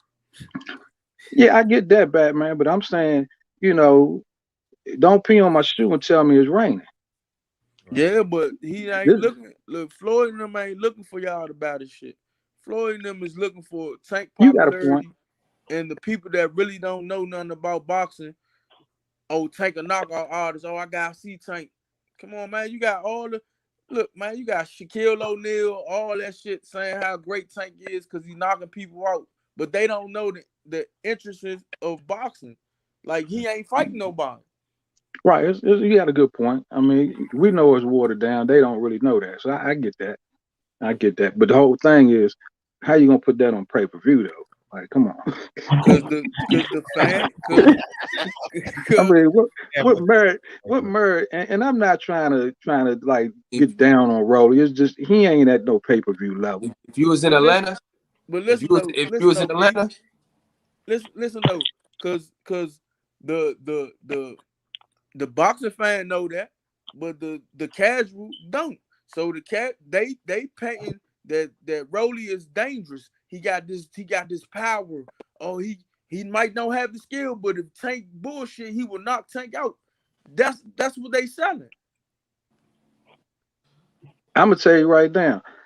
I'm kind of disappointed that they kind of scratching the fight, and I don't even think it has anything to do with these allegations. I think it wasn't selling probably, and that's what that was. But the whole thing is, I'm kind of disappointed, just so people could have seen how bad and watered down it was. Because the only thing that really would have been able to save is maybe Tank carrying them a few rounds just to make it look good.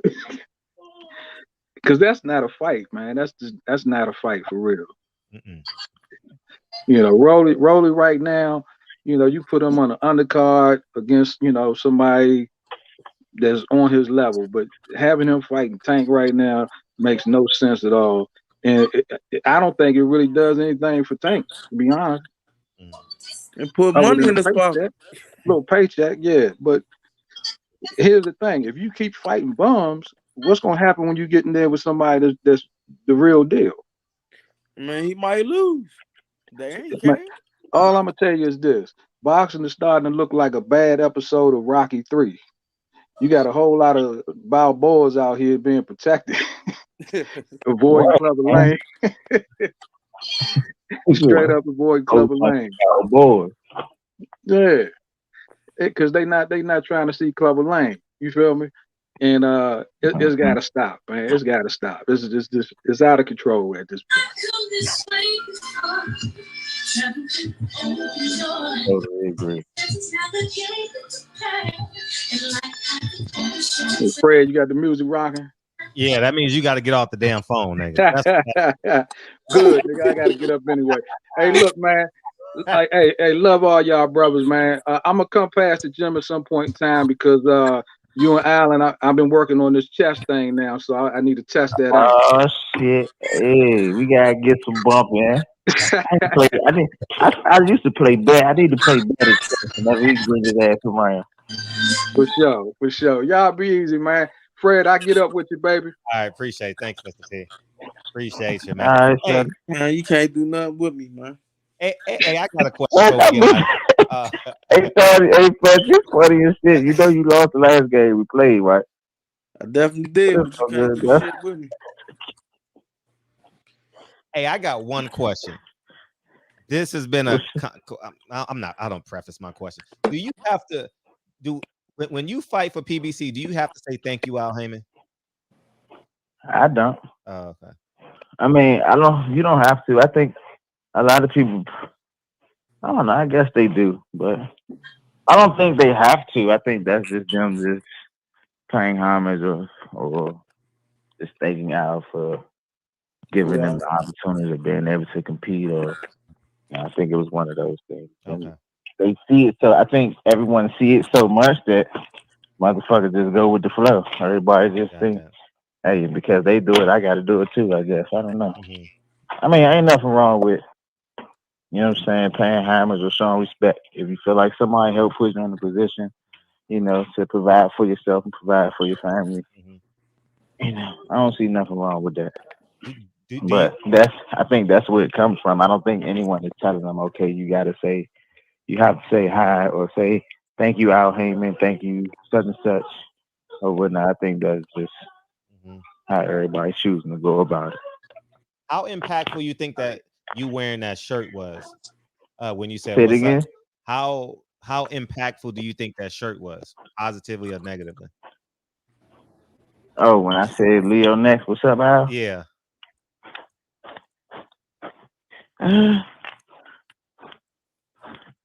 Positively, negatively, I don't know. Positively, it was let motherfuckers know.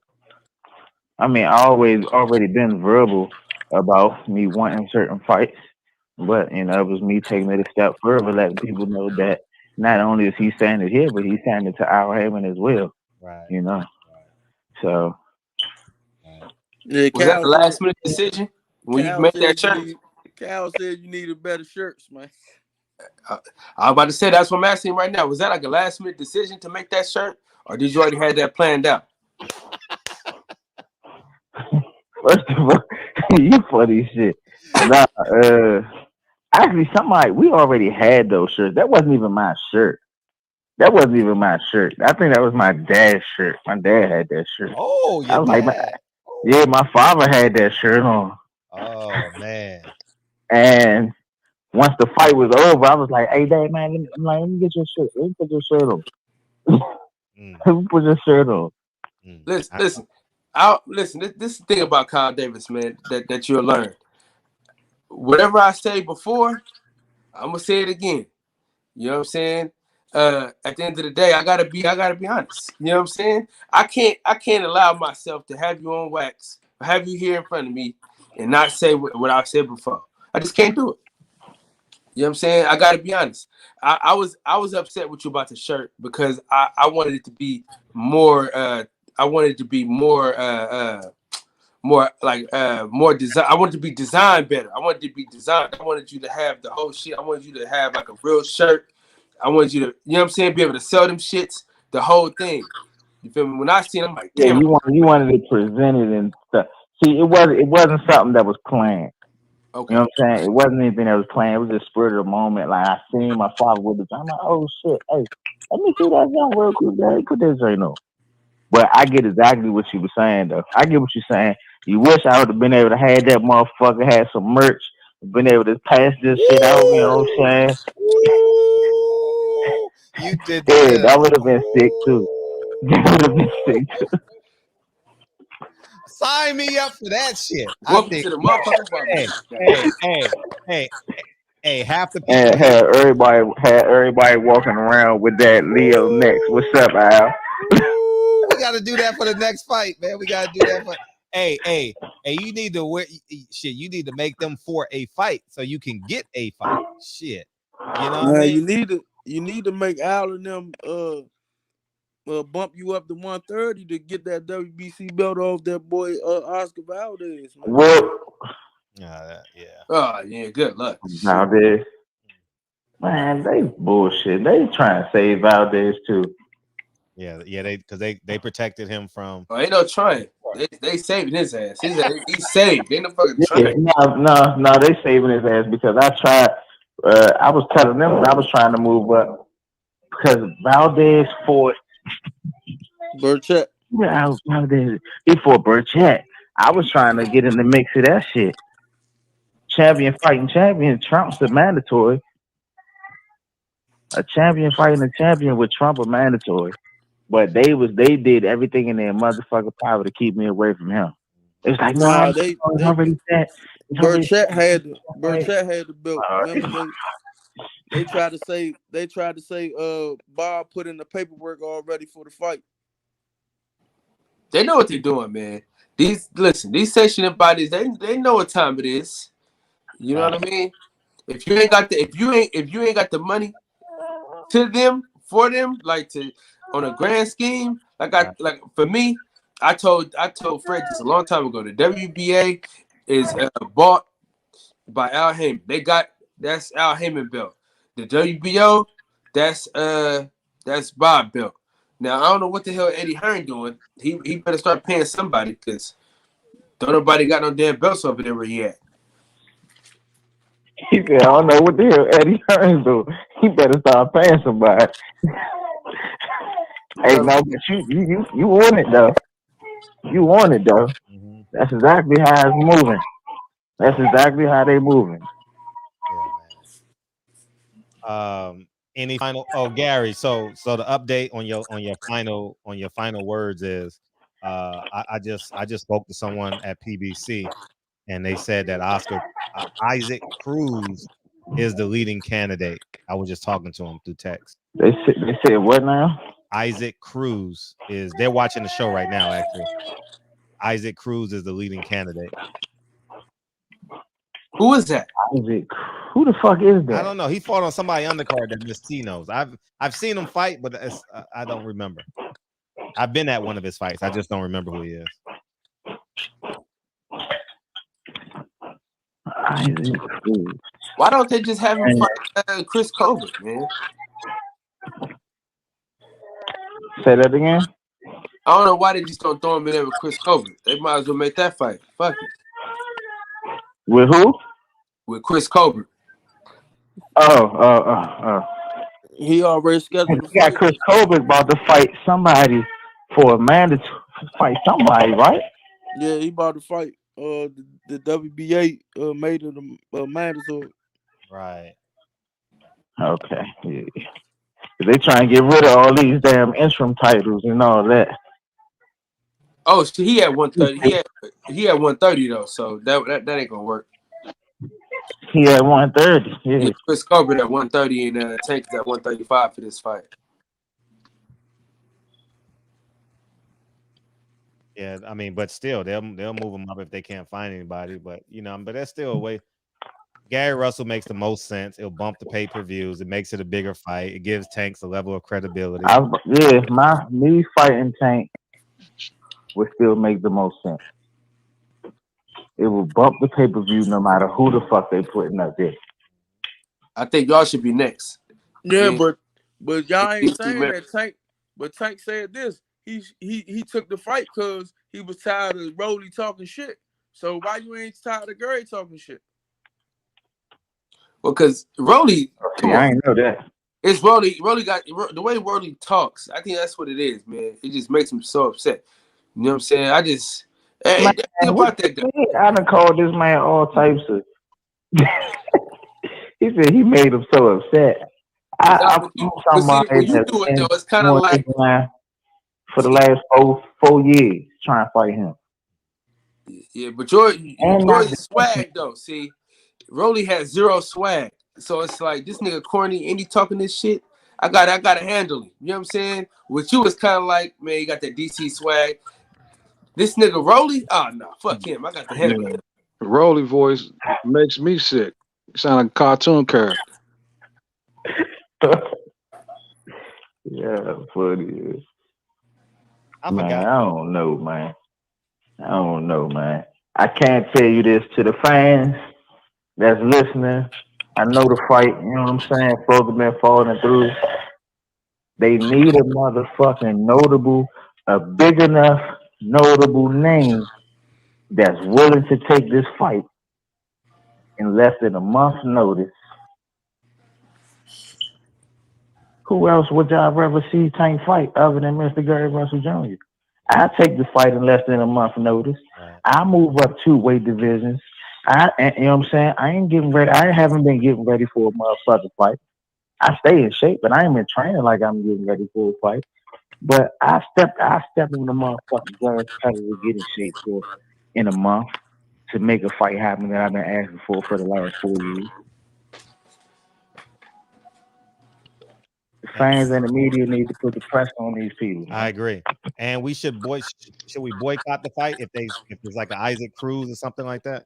Man, fuck yeah, boycott that shit. Unless they put it on regular TV. Unless they put it on regular TV, right? I agree with If they put it on regular TV, then sure, watch it. Yeah, I agree. You know what I'm saying? You're a fan of the sport, then why not? You know what I'm saying? Right. But I'm not going to pay extra motherfucking money just to see some shit get watered down and I already know what the outcome is. Right. If I'm going to pay for some shit, let me pay for some shit that I know going to be good. I'm going to be on the edge of my motherfucking seat. If he don't fight Gary Russell, he might as well fight Devin Haney or motherfucking Teofimo Lopez. Come on, man. Right. The fuck? Make it make sense. Yeah. Make it make sense. Right. Make it make sense. Yeah, I'm with it, man. And Gary, man, we thank you for coming in here, man. Damn, 2 hours. Damn, 2.5 hours. Jeez.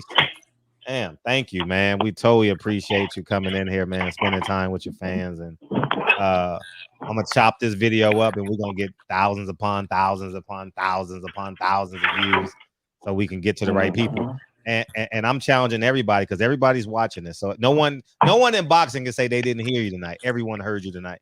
And they need to hold the line on this Issac Cruz bullshit and start and start Isaac who? Yeah, I don't even know the guy. Like exactly. I tried to Google him and 40 Issac Cruz came up. I ain't even lying. I was like, fuck it. I just stopped trying to find him. They just throwing anybody. It's the little pit bull dude. That's what they talking about. Oh, I don't know. Put Carnival in, you probably can find him. Who? Wait, who is he? Here, Carnival. I seen him fight before. He a little guy that come forward. He's gonna be right there for Tank to hit him, but he's a tough fighter. I mean, he's just a prospect. Yeah, I say fuck it, man. Do what's right for boxing. I think Al Heyman need to step the fuck up. I think Floyd need to step the fuck up. And I think when you have the most influential black fighter of this era, the most influential black executive in this era, they need to stand up, and it's time to be black. You know what I mean? And it's just the bottom line.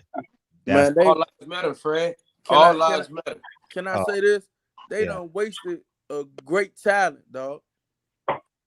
They done wasted a great talent, dog. And that shit crazy. I ain't gonna say it's wasted, brother, because this shit right here is still in the stew cooking, man. No, it's still in the stew cooking, but god damn, we could have. They wasted it. But I feel Batman on that right there. Because I understand what you're saying. You know what I'm saying? There's a lot of shit that could have been accomplished already. Oh, could have been like a modern day Henry Armstrong, man. They ain't want to let it happen. Wow. They ain't want to let it. Gary could have got busy from 26 to 40. They just didn't want to let it happen. Yeah, and they ain't wanted to happen, even all the way up to 47, because I still won the turn. I ain't forgot about that shit. Maybe if you change on the census next time, say you Mexican, then maybe you can get all the fights. Gary Rodriguez. You got to go by Gary Rodriguez. Hey, you got to start dissing people in Spanish. You got to speak Spanish. You know, you got to call them out of the name in Spanish. Maybe that'll help. Tell me from the Dominican Republic. Yeah. Just say mira. They need to fight. Yeah, no bullshit, man. Any last words, Gary? Man, to the fans, put the press on these people, man. To the media, put the press on these people. Before you go, you ain't said nothing to Leonard Ellaby tonight. I'm sorry. I'm sorry. Anything you want to say to Leonard? We spoke to Floyd and Al. I mean, we had. I mean, me and Leonard had a conversation before back when. Mm-hmm. He already stated that the fight would be very lucrative. Mm-hmm. Leonard, for real, Leonard Ellaby the brains behind that shit when it comes to Floyd, for real. Leonard know that if me and Tank were to fight, what we would generate, we would do better numbers than anybody else that they would decide to fight on pay-per-view. Our numbers would spike. Right. Question is, are they willing to do this shit? Right. I don't know if they're willing to do it. Fred, I'm gonna drop one last lug on y'all. You know Leonard Ellaby from DC. That's what I was. Yeah, he from. That's what I know that. That's where I was going with it. That's where I was going. I know that. I know you know. No, I know that. He don't act like a DC dude though, bro. He a Vegas dude, man. He don't act like a DC dude, man. He a Vegas dude through and through, man. Nah, he been out of DC for a long time. So gone too long. He been gone too long. He been gone too long, man. He lost his roots, huh? Yeah, he ain't like all them cats out LA. No more. Yeah, man, he ain't thorough no more, man. Yeah, he over with.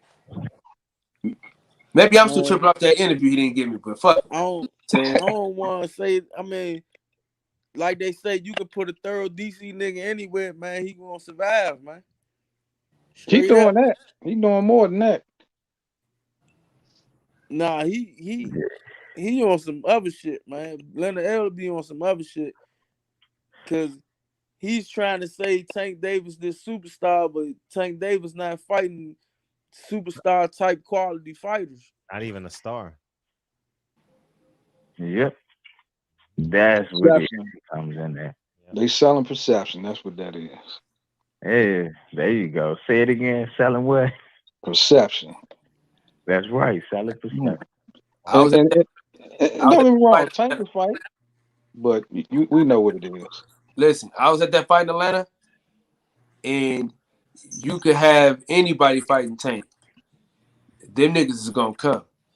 I mean, I swear they didn't even matter. It don't matter. It don't matter who the fuck you fighting. So it'd be even bigger if they put you and him in DC.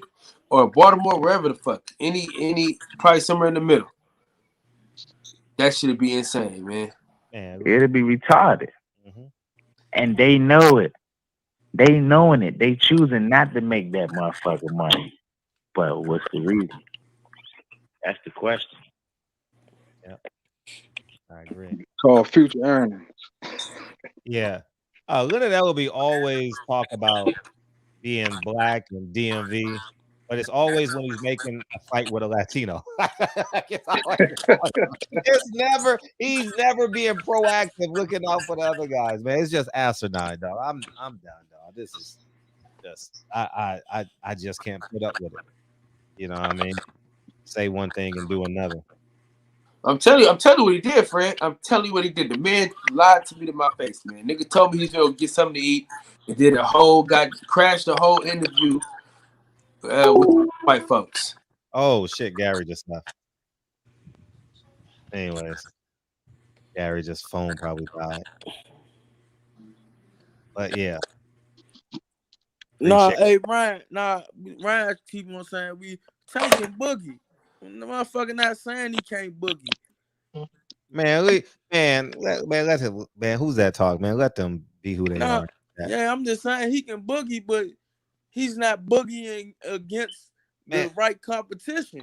Man, they want to hold Tank's hand. Let them hold Tank's hand. They never want their best fighter fighting the best competition. He should be able to go from Gamboa to Mario Barrios to Rolly. Oh, that's a great resume. It sounds like the Canelo plan. Because they gonna keep on paying. So let them dumb motherfuckers keep on paying. They hoes. We got fans out here that are really hoes out here. Just feed me anything. Feed me anything. Girlfriend cheating, kids cursing them out, boss cursing them out. They working 20 hours. Man, come on. Man, let these motherfuckers be who they are, man. You know what I mean? See a fool, play a fool. That's why the water industry is a big industry. Motherfuckers think because they got smart water on the bottle that is better. I'm a crystal guys guy myself. Yeah, let these motherfuckers be. Let these motherfuckers be dummies. Hey, Fred, Arrowhead water is nasty as hell, though, bro. Well, I mean, you still got faucet water. All you gotta do is boil it. You know what I mean? Niggas going out there spending thousands of dollars a year on water. You know what I mean? So it is what it is, man. I appreciate you, Gary Russ. Any last words, Mr. P? I just, just keep grinding. Keep doing what y'all doing. Hopefully, some change can come. I know Gary. He gonna stay in the gym. That's what they do. You know what I'm saying? Batman gonna keep us abreast of what's going on because he on top of everything on that note. And I mean that's just it, man. We just have to keep monitoring the situation and try to do our part as people that's on the outside of boxing. We just gotta do what we gotta do. But as far as the stuff that's going on, hey man, we got to just try to put some pressure on them some way, and the best way to do it is hitting them in their pockets. Yeah, money. I couldn't agree with you more. Money. And yeah, man. So thanks for coming in. Appreciate you. All right, man. Peace. All the time. Any last words, Batman? Man, I just hope they don't do the same shit to Antoine, man. I just hope, man, a lot of these guys don't the same shit they doing to Gary, they don't do to Antoine. Fuck his career, man. And it's obvious, man. Look, Gerard Ennis came back. People, I don't ignore signs. You know what I mean? If my kid is having a bad day, I look at the day backwards. I remember the first week of school, I was getting mad at my kids. Why the fuck? And I said, you know what, Fred? Your black ass need to get up 15 minutes earlier. You know what I mean? That's the ticket. That's how I'm gonna make these. That's how I am gonna have a great morning to be an asset to my kids instead of rushing them down the stairs and get dressed and you do this, you do that. Go ahead. After that fight with what's his name, Santiago, he had steam. He had it behind him. He had the hype, but now his hype is going down. Right, I agree. His momentum going down. I What agree. Al Heyman them doing? Shit. Nah, they got to get off the pot, man. But as long as we keep buying, see, if we keep buying, they gonna keep serving. You know what I mean? And same thing in the dope game, man. You step on the product and they sell it, you're gonna keep on stepping on it. Hey, did Josh Taylor win a medal? Did who? Josh Taylor. I think so. He's a gold medalist, right? Mm-hmm. I don't know. He's not no gold medalist. He Let me just went to Google the it. Olympics. I think so. Let me look at it. Let me see. He just went to the Olympics.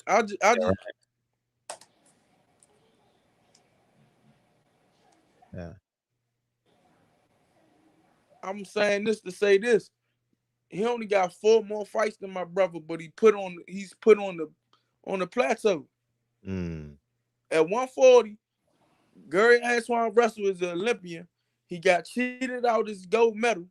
And he's 14-0 with 14 knockouts. And he can't get a step-up fight to get his recognition out. But Josh Taylor, same motherfucker, came up. His 14th fight, he was put in there to get recognition.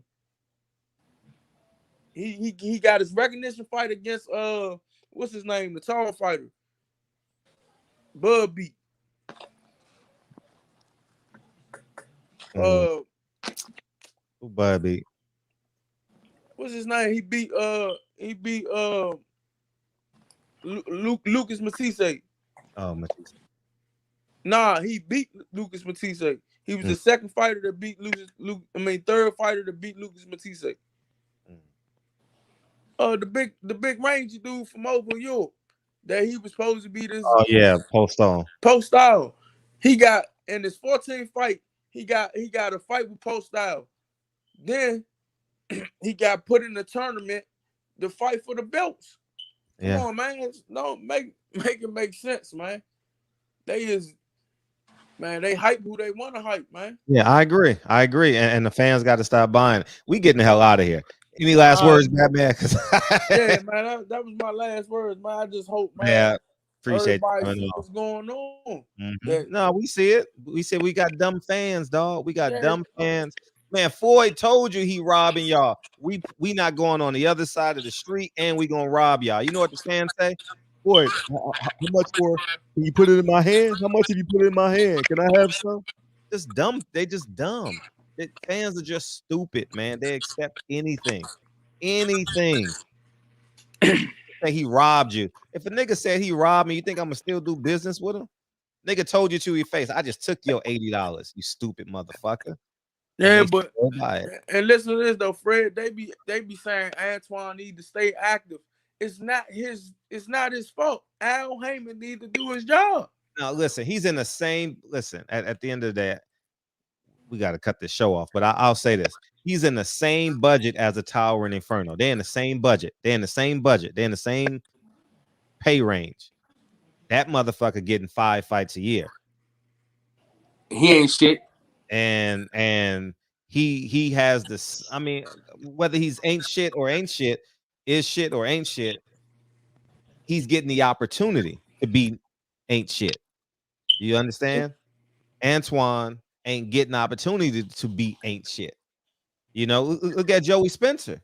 Joey Spencer he hasn't had a step up fight. He's been fighting the same level of opponents for 2 years.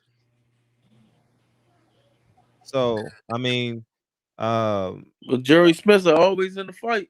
Yeah, he's always in, and I like Joey, but he's fighting 2 and 3 times a year. So all these 5 guys are in the same price range. Yeah. Tower and Inferno ain't he's just over a 6-figure fighter. I think Antoine Antonio is in that range. You know, they're not $1 million fighters yet. They undercard fighters still. They undercard fighters. Yeah, so they still in the same range. Joey Spencer, same realm. That motherfucker Polinko, the New Jersey little kid guy, got a main event fight coming up December 20-something. So, you know, little 18-year-old dude. Little 18-year-old kid got a main event fight on Fox. He probably 19 now. Yeah. I know you're talking about. What's his name? I don't know. Polingo? What's his name? Italian. He can fight a little bit. Vito? Yeah, Vito. Vito, what's his last name? Man, my homeboy, my boy Real, one of his fighters just beat him. Bad. But he missed weight, so he had to fight. So he ended up fighting Joey Spencer. Okay, cool. Yeah, I just think I don't know the man's name. What's his name? Vito what? Olenko? I don't know. I know Joe Goosum used to train him though. Vito Malinsky. That's his name. I couldn't think. I know he got a ski on top of it or something like that. So I know Joe Goosum used to train him though. Gotcha. All right, Batman. All right, Fred, man. Hey, All right, All Cap. right, man, we gonna holler. All right. Thank you for coming in. Yeah, that was cool. And you going live tonight? Nah, hell nah, man. All right, the boxing section is going live tomorrow night. Make sure you guys subscribe to the boxing section. Sure. The boxing section, please subscribe. Man, Go to Batman. Batman is on with Drew and them on Sundays. He wasn't on there this Sunday, but who else is on here? TY and Miss T. Make sure y'all go subscribe to their channel. Every Friday, check me and Miss T out, man. I'm be with her on Fridays, man. For the on her show or your show? Her show. Oh, that's dope. That's dope. Yeah, when did I start that? That was last week on the accident. I just happened to just beam in with her, and it just worked out like that. No. We got great energy, man. Shout out to her. But yeah, so I know I'm saying I'm picking that day to beam in with her though. So that's the day. But yeah, man, Fred, man, I appreciate you, man, for letting me on and letting me cook with you, man. Thank you. I tell niggas all the time, man. I said, Fred put me in a position. God damn it. You know what I'm saying? I was telling you the other day. Huh? I said, be yourself. I'm just saying, you know, but you put me in a position to be myself. You know what I'm saying? So I just appreciate you for allowing me to come and talk my shit and allowing us to just, you know what I'm saying, do what we do. And man, great fucking show, man. That was a great fucking show. It was a great show. Thank you, Gary. It was an awesome show. Yeah, and shout out to Gary Russell Jr. I think everyone who came in, it was very, very important. All y'all questions was pertinent, and we got the answers. Even in Gary Russell's silence, we got the answers that I've been telling y'all for quite some time. And you know, it's just sad. It's just sad when you got the greatest black fighter of this era and the greatest executive of this era in blackface. It's just disgusting, man. And it's and the fans are too stupid to realize it. And it is what it is. Y'all buy the Rolly Isaac Cruz fight. Who's fighting? Tank, and the co-main event is Colbert? Chris Colbert? No, he not on there no more. Oh, he's not? No. He got it because he about to fight in February. Oh, for a mandatory, right? Who's the co-main event for that? I don't know, Fred. Well, they better announce that shit. They better bring back Jerron Ennis. Hey, that's for damn sure. Hey, your boy Jamal James, he should have just fought Jerron Ennis instead of fighting this Russian dude. I didn't even see the fight. Yeah. I went to the concert last night. I mean, saying he would have won. He at least would have lost to somebody with a name, half a name. He lost to somebody didn't nobody know. Right. Yeah. I heard he looked good though. The Russian guy. Whatever. He sound Russian. Was he Russian? Yeah, but if he'd have fought Jerron Ennis, he'd have been asleep, man. Yeah, Jamal James have enough pop to keep him off of him. That's all it was. The dude had defense. The fight? Huh? Was he winning the fight? Who? When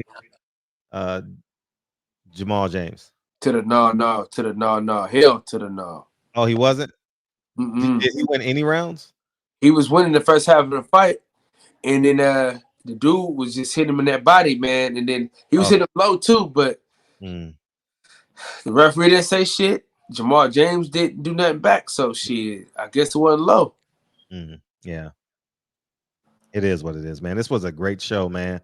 I'm not gonna watch those fights. I don't give a fuck. But I'm glad y'all here to fill me in on them motherfuckers, man. I mean, 3 minutes in. I mean, listen, it ain't if you only the shit lasted for about a minute and a half, Fred. That Thomas Delorme shit. Well, I knew it was. I honestly, I didn't want to I didn't want to ridicule Gervonta in this, but I'm like, shit, why is he fighting that guy? He just fought Chris Van Heerden, same fighter, but that's because he can't get nobody else. He can get greater competition. They just don't want to pay it. No. It's a combination of all that. Ain't no combination of that, because Showtime already said that they was paying whatever. Because I don't believe that, dog. If they were paying forever, he would have been the main event. Right? They didn't want to give him main event money. Yeah, I don't know what the hell is going on, man. I know last time I talked to the camp. Man, don't listen to the camp. They ain't putting up the money. I'm just saying.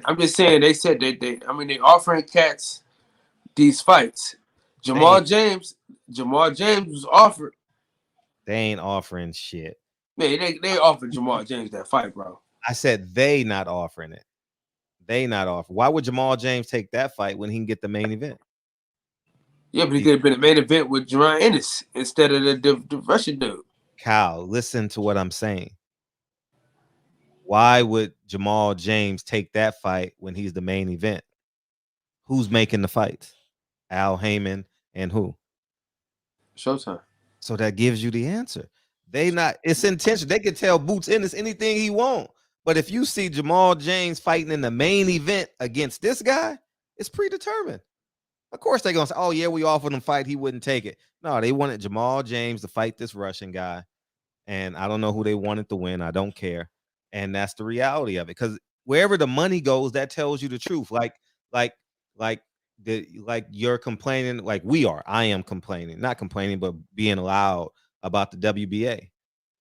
Who's paying for the fights? That tells you the answer. So that the sanctioning bodies don't pay for fights. That's why it don't make no sense that they have so much power. Whoever pays for the fight, they're getting what they want. Simple. It's no like, oh, well, I'm not discrediting Boots' talent. I think his talent reigns supreme. But when they want Boots to fight in the big fight, he will fight in a big fight. It sounds good, people won't fight him and yada yada yada, but they're not paying for it. If you pay Keith Thurman $7 million, he'll fight him. Simple. Keith Thurman not turning down $7 million. See what I'm saying? Yeah. Sean Porter wouldn't turn down $7 million. Matter of fact, Kenny Porter wouldn't turn down $3.5 million.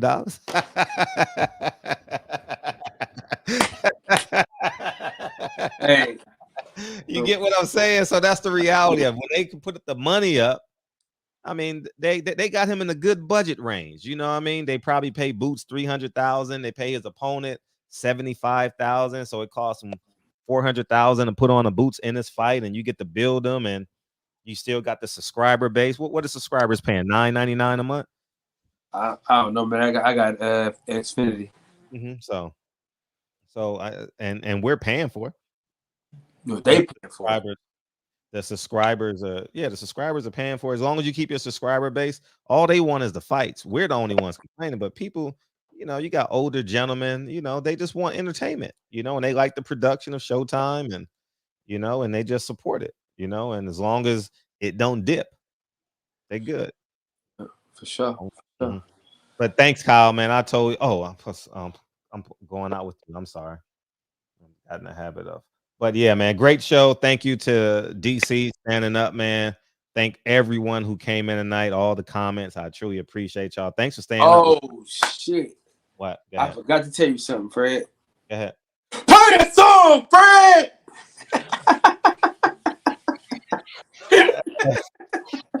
Hey, Davis, it's too expensive right now. I can't afford that, man. I can't make no mistakes. Money in the Ghetto, Black Image, Joe Hart, S. Don, what's up? What's up? Joe Hart, Boxing, Davis, Supreme, S. Rob G Films, what's up? Richie Rich, Jean Lejeune. Thank you, Marcus, for your answer. Thank you for your help, man. Ryan, thank you. Javi, Anthony, Kevin, Deacon, Boxing Troop, The Village. What's up, The Village Brother? What's up, man? Where's The Village Brother? Where you live, man? The Village Brother, man. Where we at?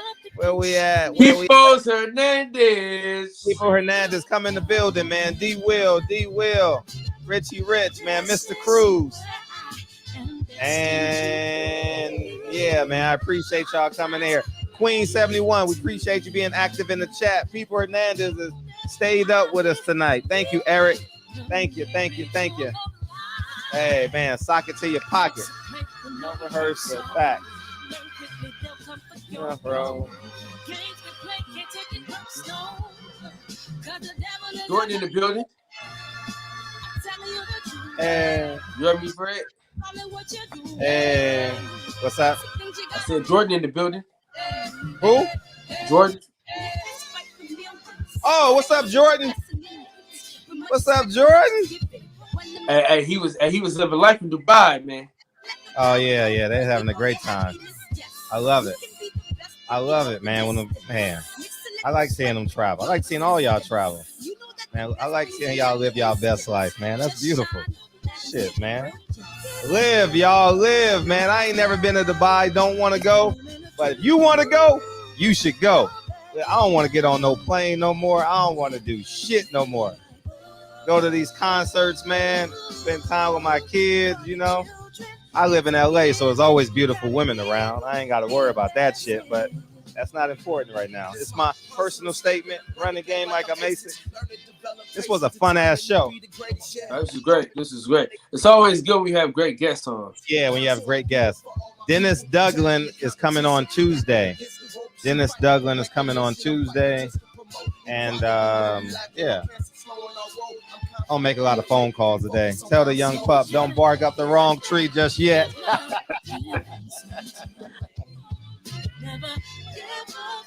You know, Jerron Ennis will knock Earl Spence ass out. Smooth out. Man, yeah, he ain't definitely ready for that shit. That motherfucker was going for the knockout. His chin was way up here. Yeah, he was so straight. That's because he knew bro couldn't do nothing with him. Don't matter. If that motherfucker had 10 more pounds of power, you know, it could have been a different outcome. You know what I mean? Yeah. You know, Bob Arum's alive. Eddie Hearn's alive. Leonard Ellaby's alive, man. Al Haym's alive.